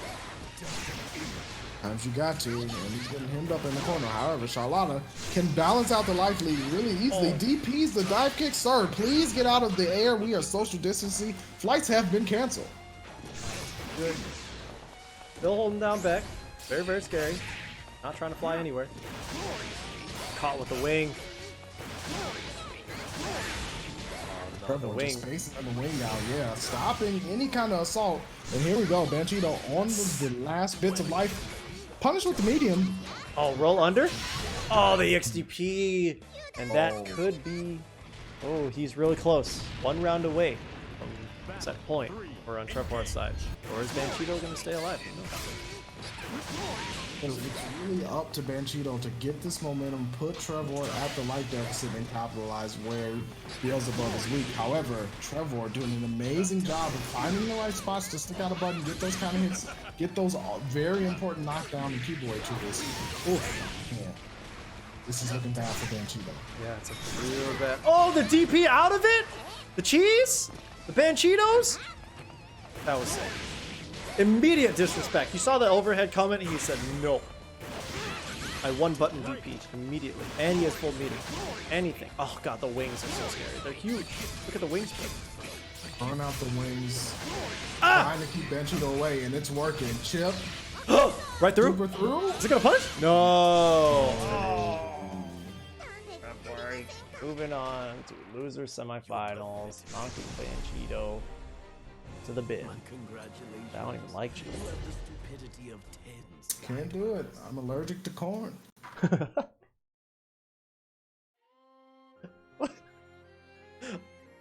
Oh, they're corn, aren't they? Oh no. All right. Anyway, Shenanigans is going to be facing Trevor Ward in the loser semifinal, but before that, we do have the winners final to play for you guys. And this is a run back of winners finals from last week. Wow. Oh, sick. Versus Macho? Oh, yes. Last week, T-Bola in winners final used Percival. Was down 2-0 or 0-2, I should say, against Macho. Started to make the comeback, found some answers to some questions that Macho was posing. T-Bola still lost, went to losers, came back on the loser side of the grand finals and ended up winning. So I am certain that Macho has either looked at the tapes, labbed up the scenario, or both.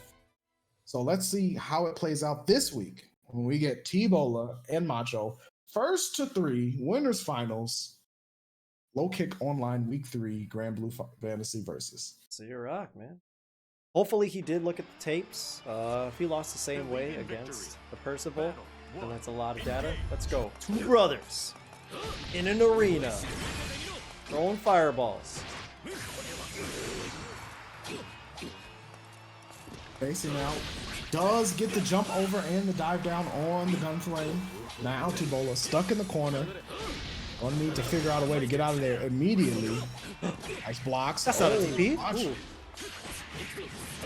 There it is. Jab into auto combo. And the gun flame. Oh, charging up the NASDAQ. Whoa, counter hit.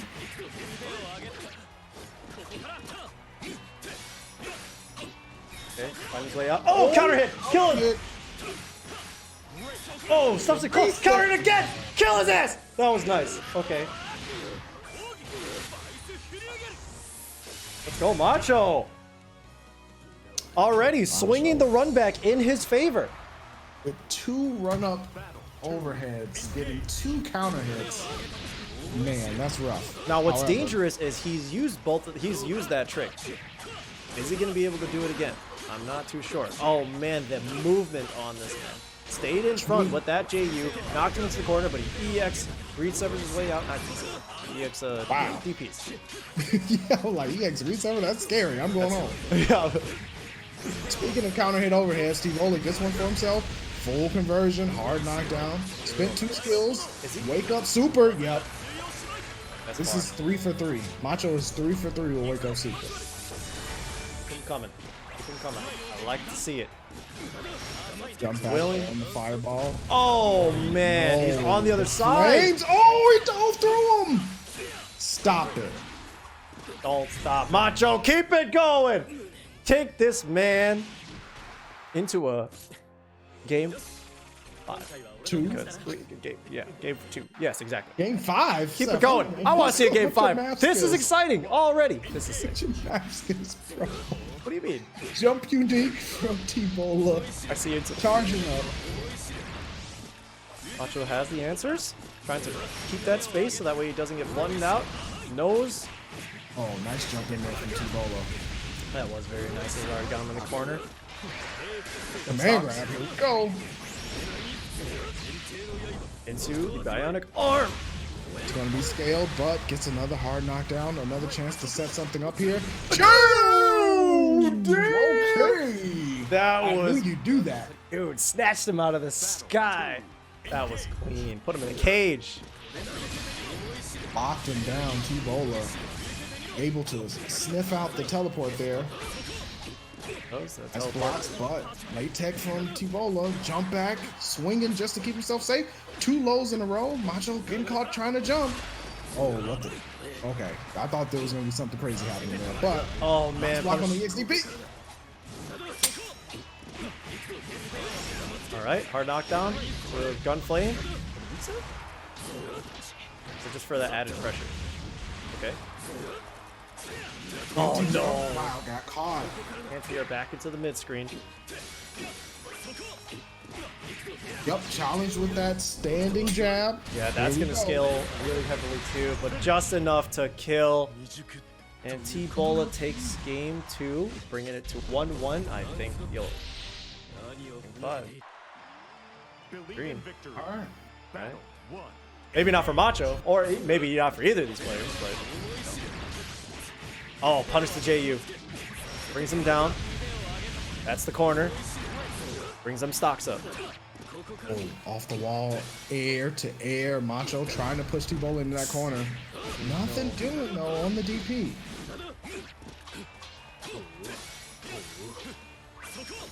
Ah, okay. Hooked him with the G. What's the setup? Jump in block. T-Bola holding his guard steady.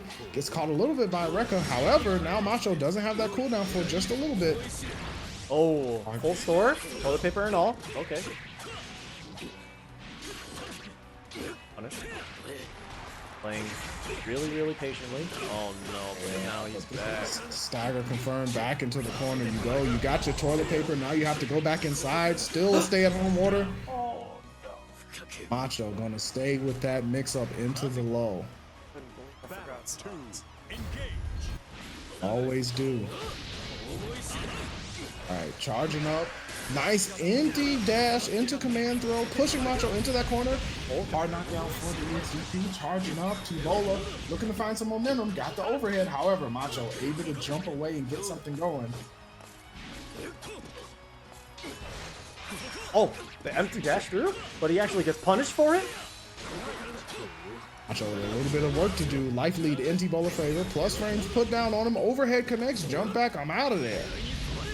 Full screen Gunflame gets to run forward, close that gap, and be able to steal that pressure, but Macho was ready for it. Oh, 2 crosses in a row. Not necessarily crosses, but just like the side switch pressure. It's bonkers from Macho here. He took him from corner to corner. Jump over into the Skybound Art. Gatotsuki. Souls, man. Full stores. Song of Ice and Fire. Singing here. Okay. Almost had that. Macho can't block another skill. Yeah, chip damage. I just buffer it in. Button it in. It's free win. Bars. Anyway, 1 round apiece. You can't call bars on yourself. It's not how that works. I don't know, man. No one else is gonna do it. Oh man. Alright, tied up.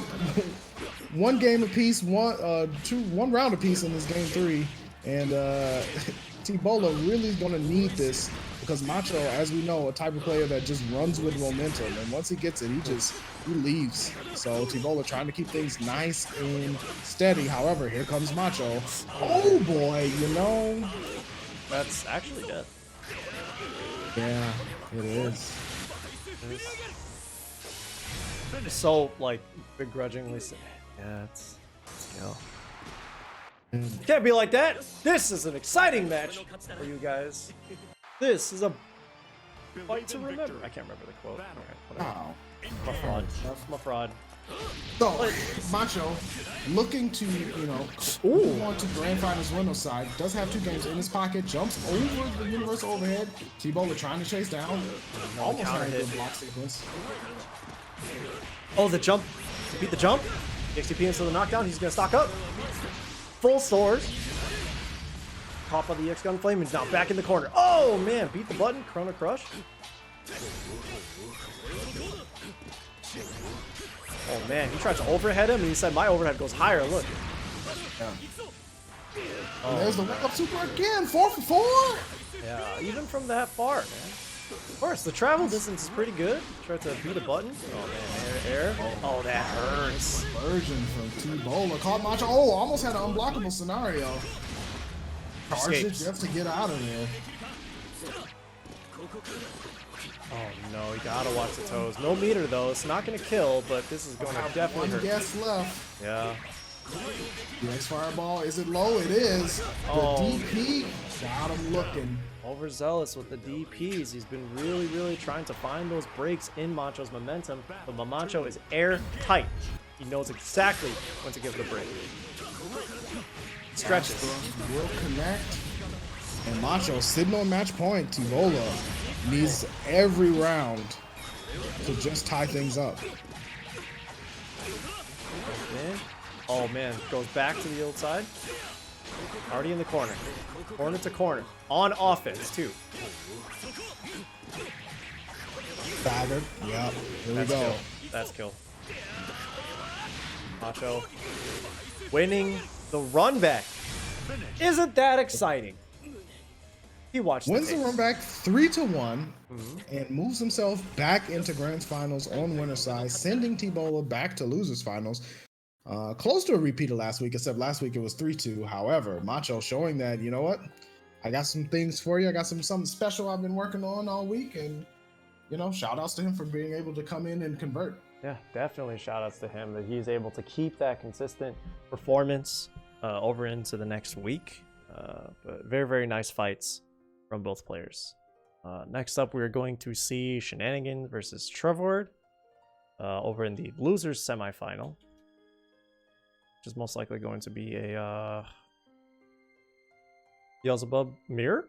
Who knows? I'd like to see it. Sounds like it'd be cool. Yeah, it could be cool. Mirrors in this game are pretty fun for the most part. It really does. I feel like it is the type of game where you get to kind of express yourself a little bit more with your characters. So they can be fun to watch. However, this will be 2 out of 3. This is loser semifinals.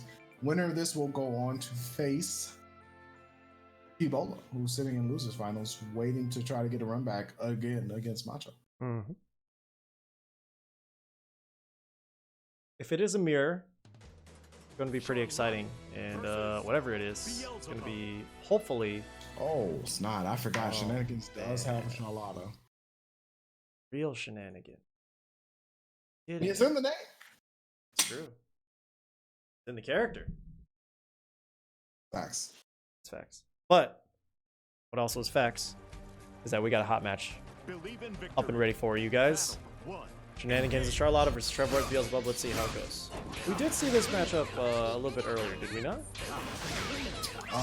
Yeah, I believe so. We did. So, you know, it was Banchito. Yeah, Banchito Charlotta. So I wonder if Shenanigans was taking a little bit of notes from that, because it was also this Trevor Ward probably riding out the same momentum from that last set that he did, or at least the same knowledge that he has. Definitely looking like it. Life lead is heavily in his favor, and Shenanigans gonna have to make something happen here. Command grab, snatching up. That's tragic. Player 2. More tragic is hearing this man in English. You've got to be kidding me. Anyway, Trevor taking round 1. Let's see. Immediate Blanca ball. Trying to keep that pressure, or find some pressure to keep. Oh, nice conversion into the sweep. Blocks the DP. That was clean into the demon flip mix. DP. Full DP EX version, heavy knockdown, called him over the dome.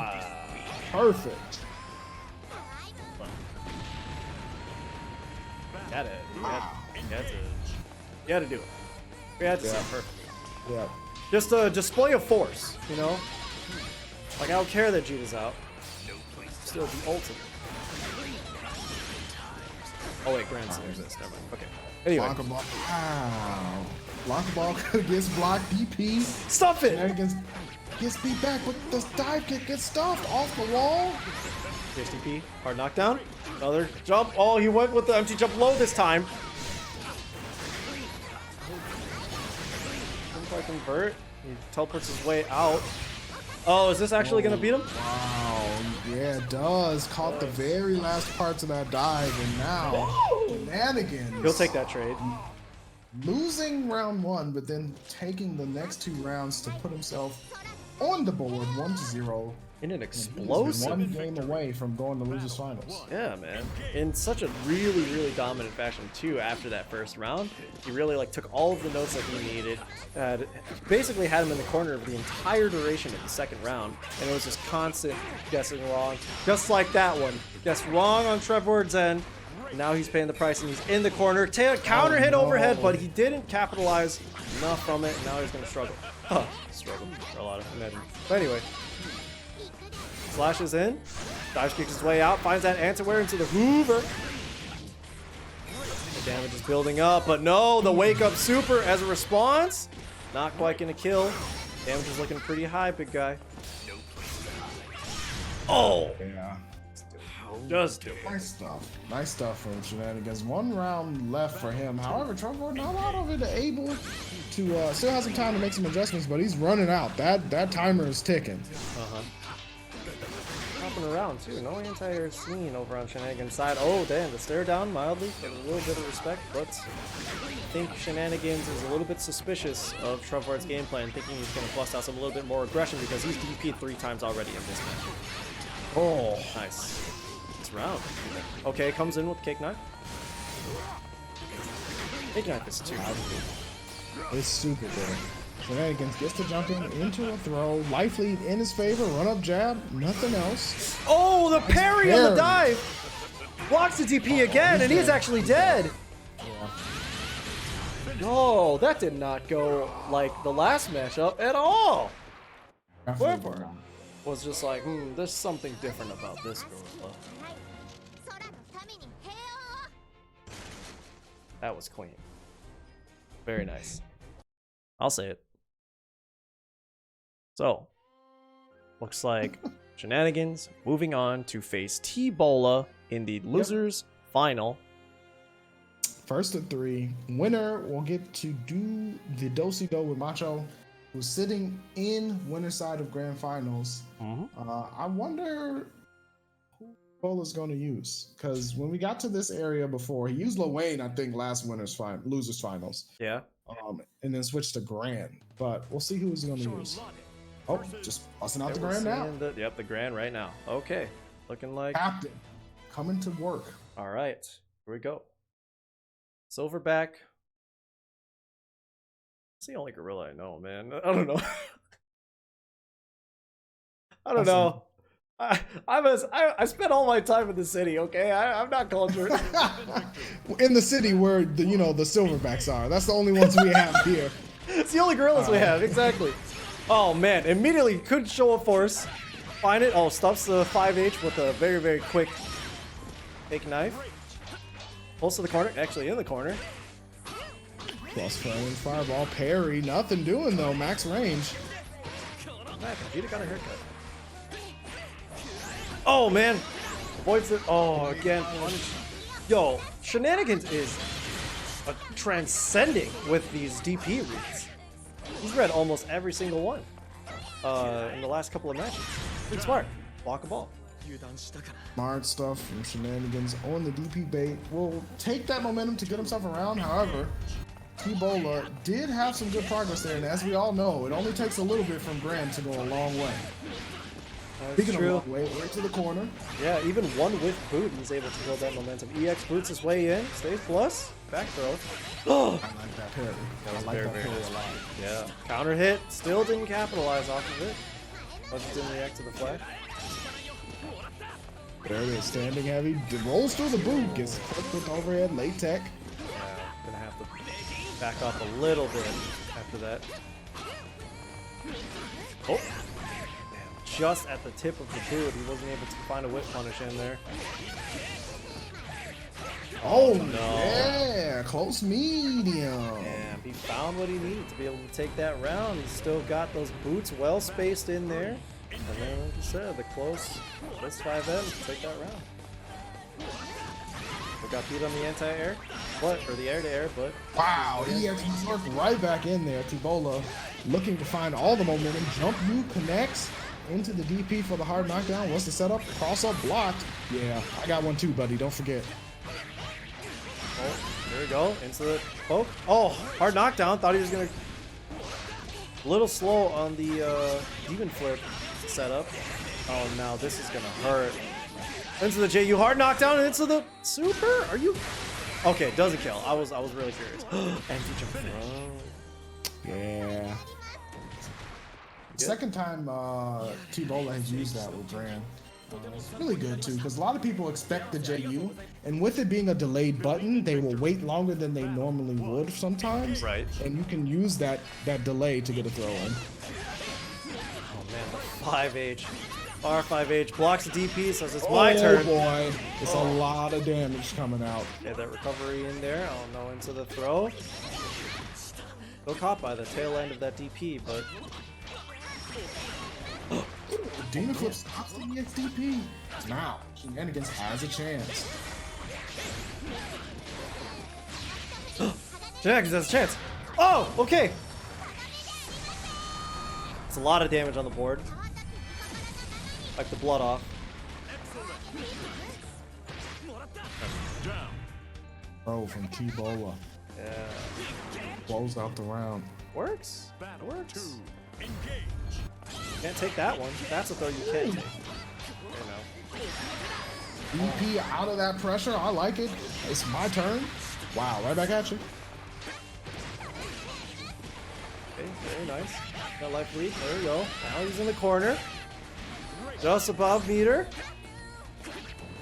Ooh, stuff the roll. Where you going, sir? Where you going? Oh my god. Boot conversion, deep JU, overhead, into throw. You better believe it. Corner game. Ooh, On a is this- block.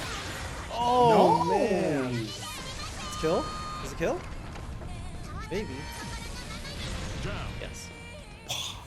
Oh, wow. Takes the round. Wow. Oh my Couldn't believe it. 3. Engage. Got a question. Looking at a game point. Oh man, that's heavy.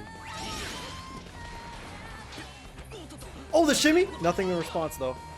Oh, that was really clean how he walked backwards. It was most likely just to charge and block a ball and not necessarily to catch like a whiff throw. But lost the momentum regardless. Oh, Nice block there. Oh, a little bit of a punish. But, you know, timing on that is hard. JU connects. Boot. Oh, yeah, it's definitely minus at that range. Oh, tries to keep those plus frames, but he jumps right out. Boo. Ah! DP! DP. Yes. Love to see those DPs, man. It's the bravery. It is. Really, especially like out of block. It's not necessarily like out of anti-air, because the anti-air DP, like that's a logical response, right? Yeah. That Sure. makes sense. Of course. That's bread and butter. Believe in But out of the block string like that, or just on wake up, the knight in training. Oh, the charging up. New York's himself into some kind of corner pressure. That move is wild. EXDP from Shenanigans will save him a little bit here, but another EXDP. Ebola still with the momentum. Shenanigans getting sweep down. Manually timing sort of needy jump, and he didn't have it ready, but he's still able to find kind of hits he needs. Oh, the clash! Oh! It's hard, man. It's hard clashing against Grand because of the way his auto combo sequence happens. Does he get clipped again? Not this time. Yeah, but it's really, really doesn't difficult to punish. punish that one. Yeah. It is. That could have been a button. That's all right. Still finds what he needs to be able to bring him back to the mid screen. Blocks the DP. This could not necessarily kill, but that's definitely gonna hurt. He's in the corner. Oh I'll no. do it. Shenanigans not giving up, digging in his heels, trying to find just one round to put himself on the board. Didn't have DP ready, but he still tried to take his turn back in the middle of the block. So we're really curious as to what option he chose, but it definitely cost him the round. Now, Shenanigans has him in the corner once again. Wow, DP was stuffed to JU despite it being behind him, and oh man, T-Bola in a lot of trouble right now. Yeah. Oh man. That was sick. That was sick. That was sick. The combo from the Demon Flip sweep out of the float recovery. That was clean. Reset there. That was nice. I like nice. it. Shenanigans. Oh, coming with the Charlotta tech, huh? You got tech for this? This character has tech? Hold on. Ah, there you go. EX block ball to break in that swing. EX DPs his way out. Just get off of me. Nice conversion there. Straight to the corner we go. Big jump you, but not enough to combo. And now Shenanigans fights his way out of the corner. Oh no, again with the Another EX DP. one. Yeah, that's negative. Punish there from Shenanigans. Now T-Bola back up against the wall. Oh no, trying to SBA. Difficult to punish yet again. Right outside standing far 5H range. The fireball for the plus frames. T-Bola tried to go for a throw, got DP'd. And now Shenanigans looking at another game point. Okay, Shenanigans once again Battle 2. keeping that forward momentum. Because it's like he's waking up, he's really using these risk-free options, not necessarily risk-free, but minimal risk options with the Wake Up Super, with the Wake Up SSBA, even the Wake Up DP. It's like, this character, it's very, very difficult to punish, even as Grant. was outlandishly good buttons. Goes plus 3. Bola can try to weather the storm that Shenanigans has been brewing. Uh-oh. Corner. Man, charges in the face? Stare down? Sometimes you gotta do it. Assert dominance just like this dominant auto combo. Oh, no. man. Get stuffed. That's gonna hurt. That's technically counter hit too. I don't know if it accounts for that, but oh man, it still looks like there's one wrong guess and the man's dead. He's got full cooldowns on. Oh! Speaking of the wrong guess. With the 5? Oh, the 5. Dude, I'm telling you, this character catches you pressing at the wrong time, and she just full on ape. He went to the room. Now. He went to the room. Oh, he went to the room. He's changing characters? He's definitely changing characters. He both said, you know what, this ain't it. I can't punish anything. And it's true. We might see a Percival. I want to say it's either going to be a Percival or it's going to be a Lowain. So that way he can do like meaty gang rush to be able to like cover those options. Yeah, I see what you're saying. That could work out. It might be the Percy just because Gunflame is so good. Yeah, I'm thinking, you know, covering ball and things like that. Yeah, that definitely makes sense too. But we could see a little bit more. I don't know. The Lowain is also possible because of the SBA to deal with any sort of. There it is. Yep. So this matchup, because Lowain kind of has a lot on the defensive side. He has SBA. If Charlotta is even thinking about waking up with a button, she's definitely going to pay the price. Those fireworks most likely are going to beat any sort of like aerial approach. With just how high her jump arc is, it's really fast though. And also, if he is able to do like the meaty boy slide, oh nice! Okay, immediately runs a little bit backwards to be able to catch something. Area stacking up on that meal, getting his vegetables in. You know, they're an important part of their diet. What papa is he pulling out? Chicken or the spinach? Oh man, but Shenanigans, here we go. We've seen this pressure in other games in this losers finals, and now does T-Bola have what it takes to withstand the heat? Nice run under there. That was very, very nice. He caught the cross under. Okay. Oh, block that. Isn't really able to punish, but he knows better this time. Great. Oh, no. Into Big Auntie. Here we go. Does Shenanigans know the minigame? No. Yeah. Damn, couldn't guess quite right. But don't worry. Grandmama's here to feed you. This little girl, she's too small. Blanca ball. Went for the parry. Nothing doing. And Shenanigans gonna go ahead and take his turn. Try to keep T-Bola in the corner. DP, you're still in there, sir. I'm not done talking to you, but T-Bola says, yes, I'm free. Yeah, tries again with the Tatsu. Oh, didn't catch a whiff punish on the Blanca ball. Got the parry, but he's only paying for it. I feel like every time he guesses properly, he's still paying the price against this overly aggressive character. Buys himself some time. All these tools out here. Looks like parry. He's finding himself in the corner. This actually, oh, okay, drops the combo. Here we go again. Yggdrasil coming on out. Minigame time. However, Shenanigans huge health, so even if he gets hit a couple times, it's not going to be the worst thing in the world. Yeah, but he definitely is getting hit. Hold up. Yeah, that was more than a few. Yeah. So sure, it wasn't the worst thing in the world, but oh no, it's going to definitely be difficult to punish this one. Oh, still the 5M. Oh, the parry! That was clean. What an option. He knew. How did he know he was going to press against that? T-Bola taking the set. They're always going to press. Look, man. Calling them out like that. Expose them. Couldn't be me. So, T-Bola moves on to face Macho in Grand Finals, the run back of this tournament. The run back of last tournament. Yeah.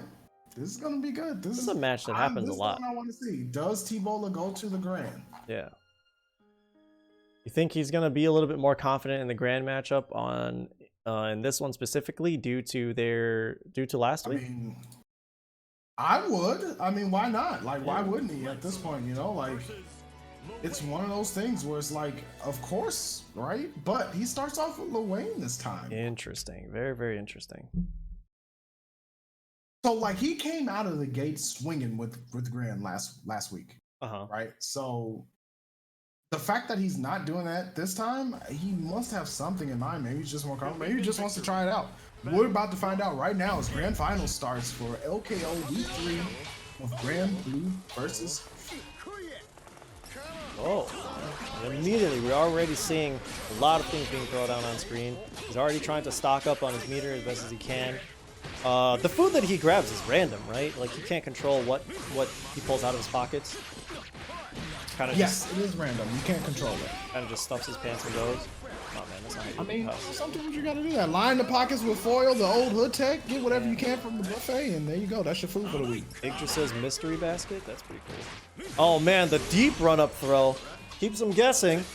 Now he's got him locked down, but does he? Because he still does have parry on deck, and he fights his way out. Even on block, that Tatsu, that Rekka option. It's not particularly a Rekka, but you know, the slashes, it keeps him moving forward. And now, moving forward, we have Mama on screen. He's bullying me. Macho keeping it nice and clean, just blocking. Nice standing dodge at the end. No connections for T-Bola. Now Macho back right where we left off. Yeah, those were some good delay-based reactions from Macho to be able to block that. Oh, the cross under with it. No wall bounce on the Tatsu, and hopefully he didn't press a button, but he just gets out of the corner. Not trying to get overzealous with his defensive options. Oh man, copy low. Now we're seeing it slow down. Yeah, it's slowing down quite a bit, but Macho, oh, got parried. Remember, if you parry a skill, you're good to go. Oh, okay, no. Bola with the jump back. Here we go. He's out of there. That was a little back. That's the block. No. Rekka, oh, I liked it. He only threw out one just in case a parry was coming. Got the throw, which would have beat the parry regardless. Very smart from Macho. Particularly smart, yeah, I agree. So now T-Bola is definitely going to have to think about that the next time he sees Macho trying to Rekka in him in the kill range. There are lots of different options that are going to be thrown out, and it's just a much more complex guessing game. It's not just 50-50 of whether or not he's going to like just button you or hold out the Rekka. That throw is definitely a very, very scary option because Wayne has very minimal defense options, but he doesn't really need them, and how aggressive he's been this entire match. But now the turret swing with Macho having him locked down in the corner.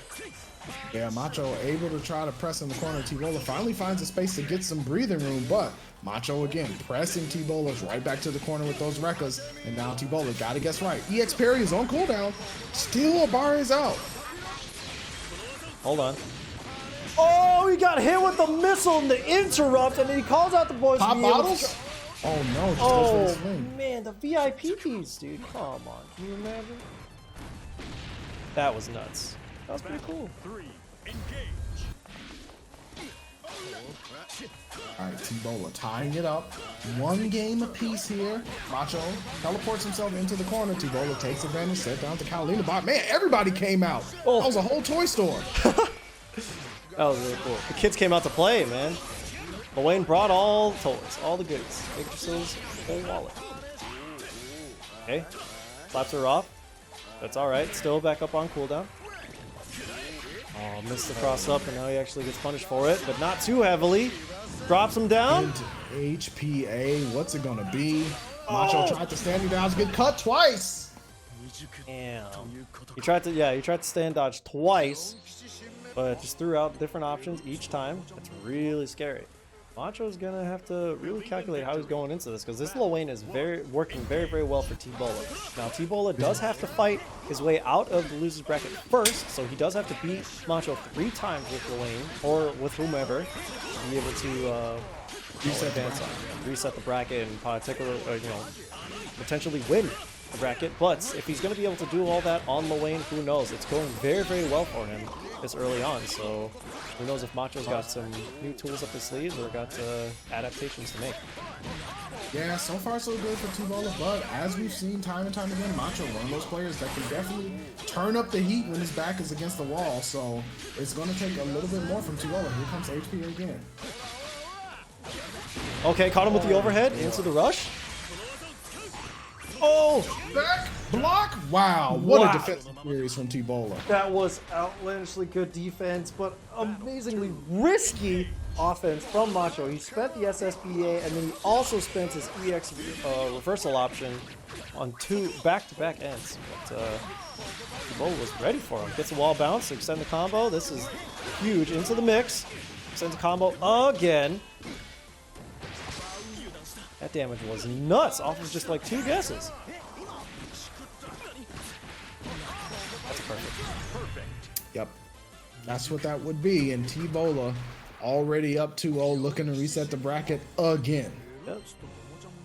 Alright, T-Bola, I gotta give you your points. Your well-earned points. Man. Bros. Alright. No, Macho is taking some time, sitting back, thinking about it a little bit. Sometimes that's the most important thing you can do. Yeah. Maybe he's going back to the room. You think we're gonna see a character switch from Macho?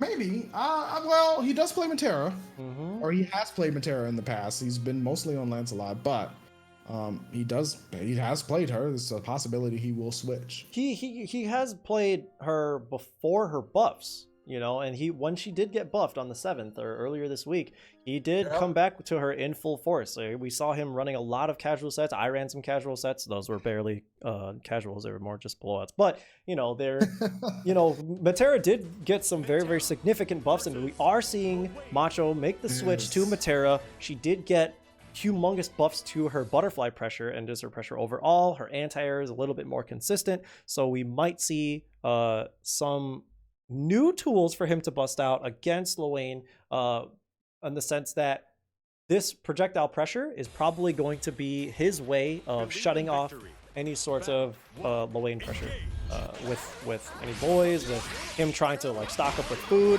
If he's just constantly throwing arrows at him or assaulting forward with any sort of threat, it's really going to lock down T-Bola and make him scared, especially with, oh man, look at that, already busting out the new butterflies. Yeah, T-Bola in jail right now. Butterfly setup, gonna have to block. Got hit low again, and man, what a quick round. Was that a button check? That was fast. That was crazy. What did Definitely not a T-Bola? button check, but- He was checking his down back. I think it works. I don't think it works. Alright, Macho setting up the projectiles again, stuffing everything that T-Bola's calling out. And yeah, this is going to be a really rough matchup in the sense that T-Bola's going to need to figure out how to defend against those arrows and keep things on the screen. And it's going to be pressure. Yeah, he needs to summon on knockdown now because he can't just do it full screen. Yeah, he definitely can't summon in the neutral anymore. Whether he calls the gang or he calls out his catabots, it's more or less just you've got to set it up for it, because it will immediately get shot. Mom's taking it. How to get on top of the bridge. Blocks the overhead. Oh no, but she gets knocked down. Wall bounce. Decides not to deal with the mix and goes wake up super and actually gets the animation. That is going to kill. 5 for 5 for Macho on wake up supers. Can't believe it. That's not true. The Lancelot supers last game and the last couple of games were just not hitting. On wake up? No, I don't know. Look, man, I just saw a lot of those supers and they didn't land. Questioning me and my stats? I've got them written down. All right, Macho putting himself on the board with the Matera. 1 games to 2 now, and yeah, that was looking rough for T-Bola. Like, he definitely needs to find a different approach to this match now that Matera's on the screen. Yeah, and I mean, like, it's not too late for T-Bola. He definitely does have other characters in his back pocket, but he decided to switch with the low lane, or stick with the low lane for this match. Oh, a nice parry. Able to hopefully keep some sort of momentum. But yeah, like you said, it is looking like a big blowout. It's a very, very difficult matchup for him because his entire game plan completely changes. It's a completely polar opposite type of character between Matera and Lancelot. Oh, calls out. He has to. He has to. He's bullying me. Oh, gets hit. You gonna block? No. Oh man, the deeps. Yeah, the setup, the chip. Dangerous, the He's chip. down. Man. Wow. T-Bola 211 in progress. Yeah, what a swing. That was pretty heavy. Like sometimes the adults have to handle your problems, you know. You need somebody, you know, more experienced, able to talk to the principal, help you out. Tara's just, she's a mean girl. Okay? Who else to call on the mean girl but the mean girl? All right. That's facts. All right, gets the throw off of the guard. Here we go. Tibola trying to force Macho into a defensive posture. However, Macho able to get out of there with that assault hop. And here we go. Now Tibola on the back foot. Yeah, he was ready with the parry. But I'm curious what he was going to do with that range. Tibola knows he's going to have to be a little bit more risky. Nice. He's still very, very ready on dodging these projectiles, though. They're coming in fast and hot. Okay? Oh, hits it with the projectiles and not with the butterfly. Macho's giving them a chance to, you know, summon all kinds of meals. Yeah, I think He that had about last 5 round, courses. last round might have had him shook. Oh, Armor man. through, that was so good. He called HPA in the middle of the assault forward. Macho pressed the button. Super armor from HPA was going to let him persist and go ahead and close it out. Reset the bracket. Putting Macho down technically into the loser side. What a reset. We've got another set coming for you guys. I wonder if we're going to see a character switch on either end now that the bracket has been reset. Because, you know, if T-Bullet wants to kind of like shake things up, can he do that? He can't do that, right? It's technically a new set. It's a new set. He can pick a new character. It's a new set. Will he? Wayne's been working. No, he sticks with the Wayne. Definitely sticking with the Lil Wayne. Seeing the same match that we saw last time, but it did go both ways. You know, in the first round, in the first match, we saw Macho really run through him. We saw him lock him down. We saw him shut him out. We saw him do all that kind of damage. But just after that, T-Bola slang back, and it was probably just an adjustment in Macho's game plan that gave T-Bola that edge in that second match, but he needs to go back to whatever he was doing, keep that pressure going, lock this man down. Here we go, Grand Finals reset. Macho versus T-Bola. Ooh, big jump in there. Going to get the knockdown. Able to summon Catalina bot. Force Macho to jump, but he does get out the corner now. Here we go, T-Bola. On the defensive, stops the assault with the air button. Sweet. Grabs the parry.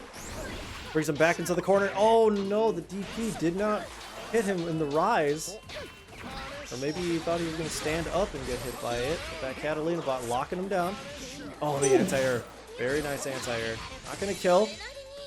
Busts out the SSPA. Blocks all of it. Very difficult to punish. Got blocked, and here we go. T-Bola back there snacking. Got to get them calories in. He's building all the calories to have his friends run off for him, you know? All right, here we go. We've seen you drop. We've seen it work. Where'd it go? Here we go. Where'd we go? Right into the next round, just like that. That's what happened. That might as well have been a Super Skybound in the battle too. You just activate and takes it to the next round. All right, Macho trying to find these assaults. Hasn't lost a bit of life. Macho's turned up the heat, and this is what I was saying before. We've seen when Macho's back goes against the wall, he goes into like super overdrive mode, like gear 6, and it is working out perfectly for him right now. That was closing out the round without being touched. Cannot believe that was 2 empty assaults in a row. That was really clean. And they both worked like extremely well. The first one led to a combo. That one, it's the round win. And now he's in the corner. Ball bounce. Hurts. Mix. Oh, the overhead!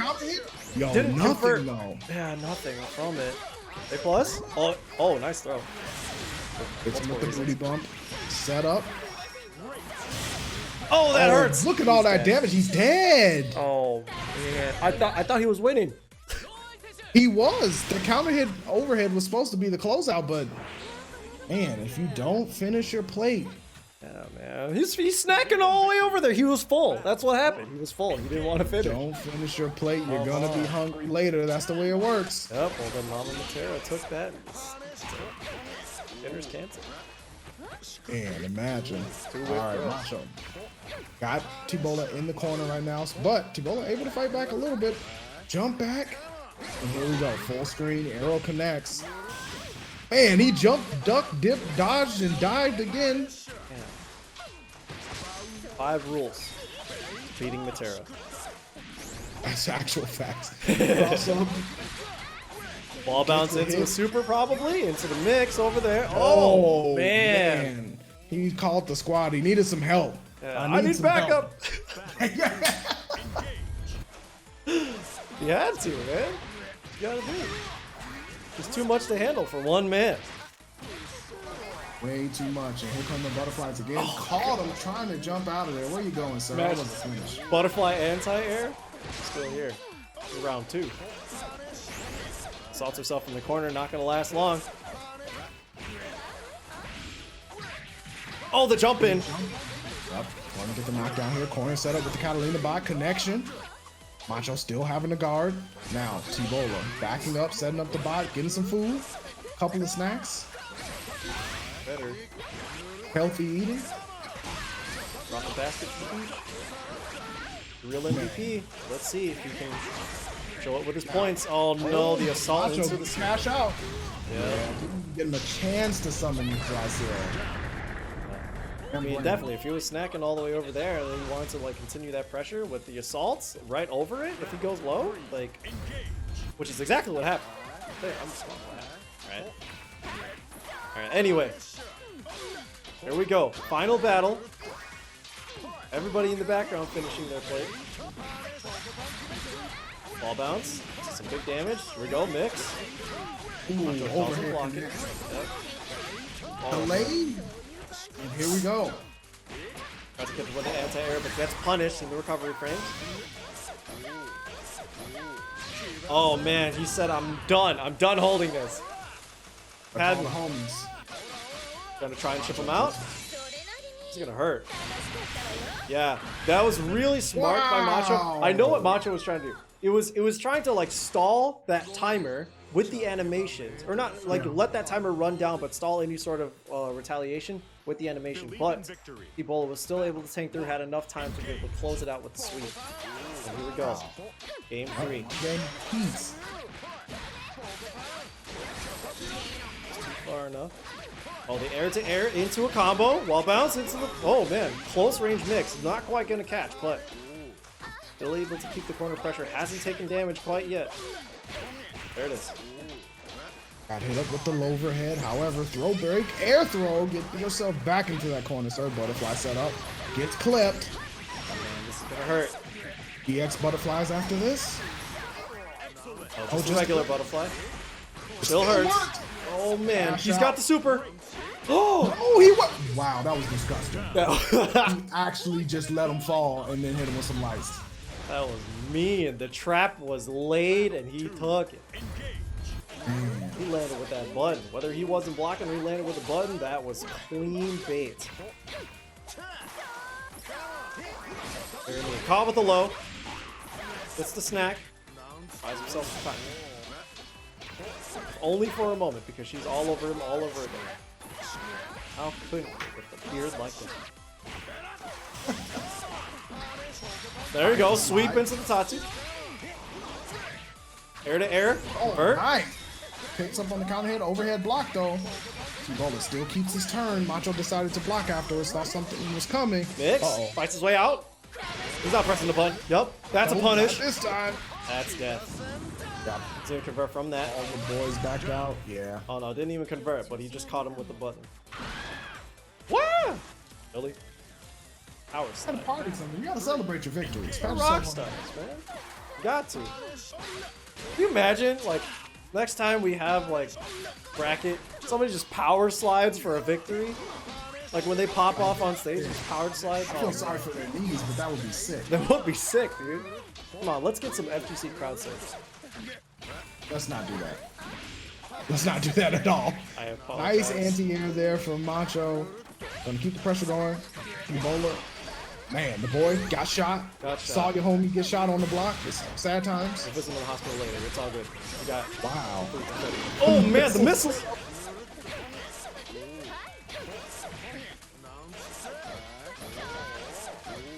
It's blocks here. Oh, but he opened up, and Macho was ready. He had the coupons in hand. I'm gonna need all that life. Oh man, he caught him with a hit, but couldn't quite close it. Calls mama. Ooh, and here we go. Yggdrasil. The ultimate homie. Oh, couldn't catch the unblockable. It's real dangerous. Taking a lot of chips. Good spot dodge. The standing dodge saved him. Okay. Oh, Oh, that's a lot of chip. No, that was so sick from Macho's end to. Damn, that was clean. That was really, really nice.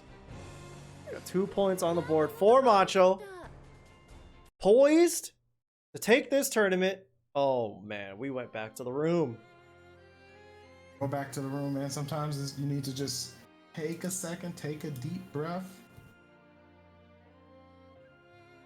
Let's see.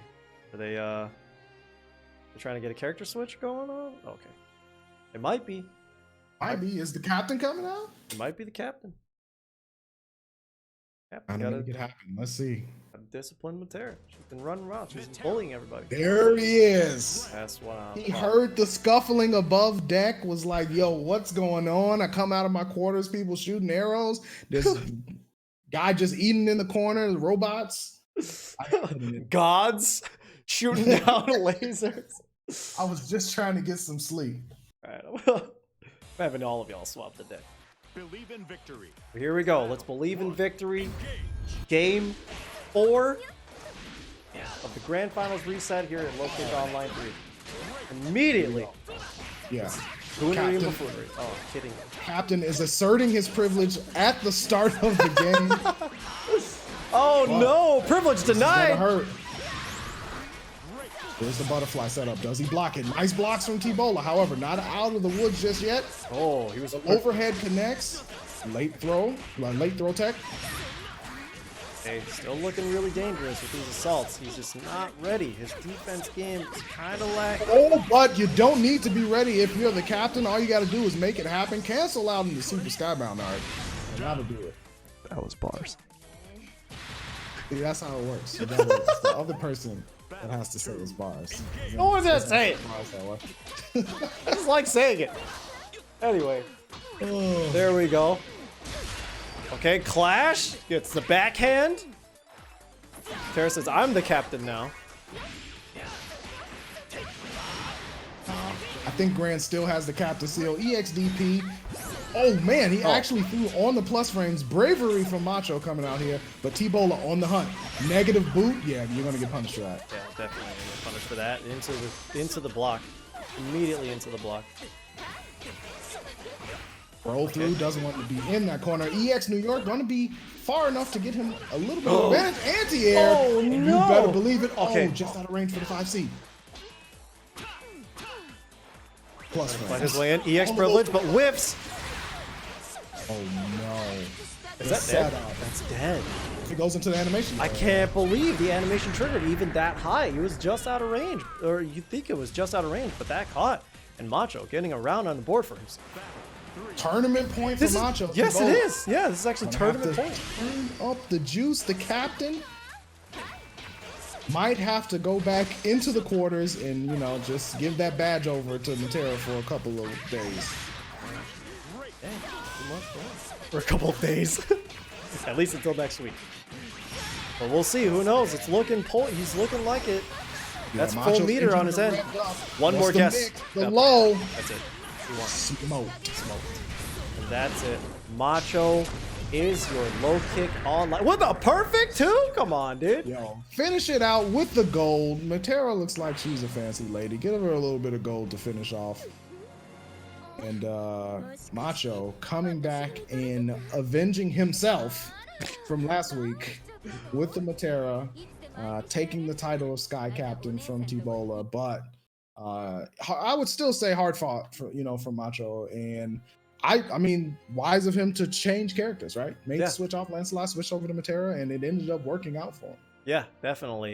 He kind of, I feel like he played the first 2 matches with Lancelot to try and gather any sort of data to really set up for the stronger matchup with his Matera, and especially considering a lot of her buffs. I know he spent a lot of time on Matera this week, solely. So he ran Lancelot all the way through as the first appearance with Matera, but it was a very, very strong appearance. So congratulations to Macho. Congratulations to everybody who took place in this tournament today. What were you gonna say? No, I was saying, yeah, no, congratulations to, Macho, Tibola, for, running it back again for another Grand Finals, putting on the show for us. Thank you, everyone who's been watching. This was Low Kick Online Week 3 Granblue Fantasy Versus. And I'm going to toss it back over to Seth to close us out. Yeah, everybody, thank you for coming again. Thank you for being a part of this tournament. Thank you, Dan, for commentating with me, for being my companion for the evening. I really appreciate Always that. Fun. I mean, it's always fun. This is my first time commentating Granblue, so thank you for showing me the ropes and being a lead. And you've always been basically that for any game that I'm commentating. It's always basically been like, all right, how's Dan doing it? What's the advice from Dan? So thank you again for leading me into uncharted waters, and for giving everybody, all the viewers, all the players, for this excellent sauce of commentary. So thank you, dude. Appreciate it. Yeah, and thank you everybody in the chat for showing your support for Low Kick and for Low Kick Online. Again, if you want to have any sort of contribution for the prize pool, you can with the Matcherino link. You can type in exclamation point. Yeah, exclamation point Matcherino. Feel more free to that. We also have the Low Kick site, where you can go there and you can donate to us if you guys want to show your direct support to us as an organization. These are free brackets, which means very minimal goes around to us. So if you want to show your support, feel more than free to toss anything our way. It's very, very appreciated, and it goes right back into making sure that the events like this are much more optimized, they run more smoothly, and that our staff is brought on for more events like this, to bring in more games, to bring in more representation and more opportunities for you guys. So again, if you guys want to, feel more than free. It's completely optional, but we do have the Low Kick donation page on our website at lowkickesports.com, and then we do have the Matcherino. I will plug once again. It's exclamation point Matcherino if you want to support the players in this bracket specifically. But I'm gonna close it off for the night. Thank you everybody for watching. It has been great. It's been a very, very exciting bracket. I've been Seth. Been Dynamite. And we will see you guys next week. Take care.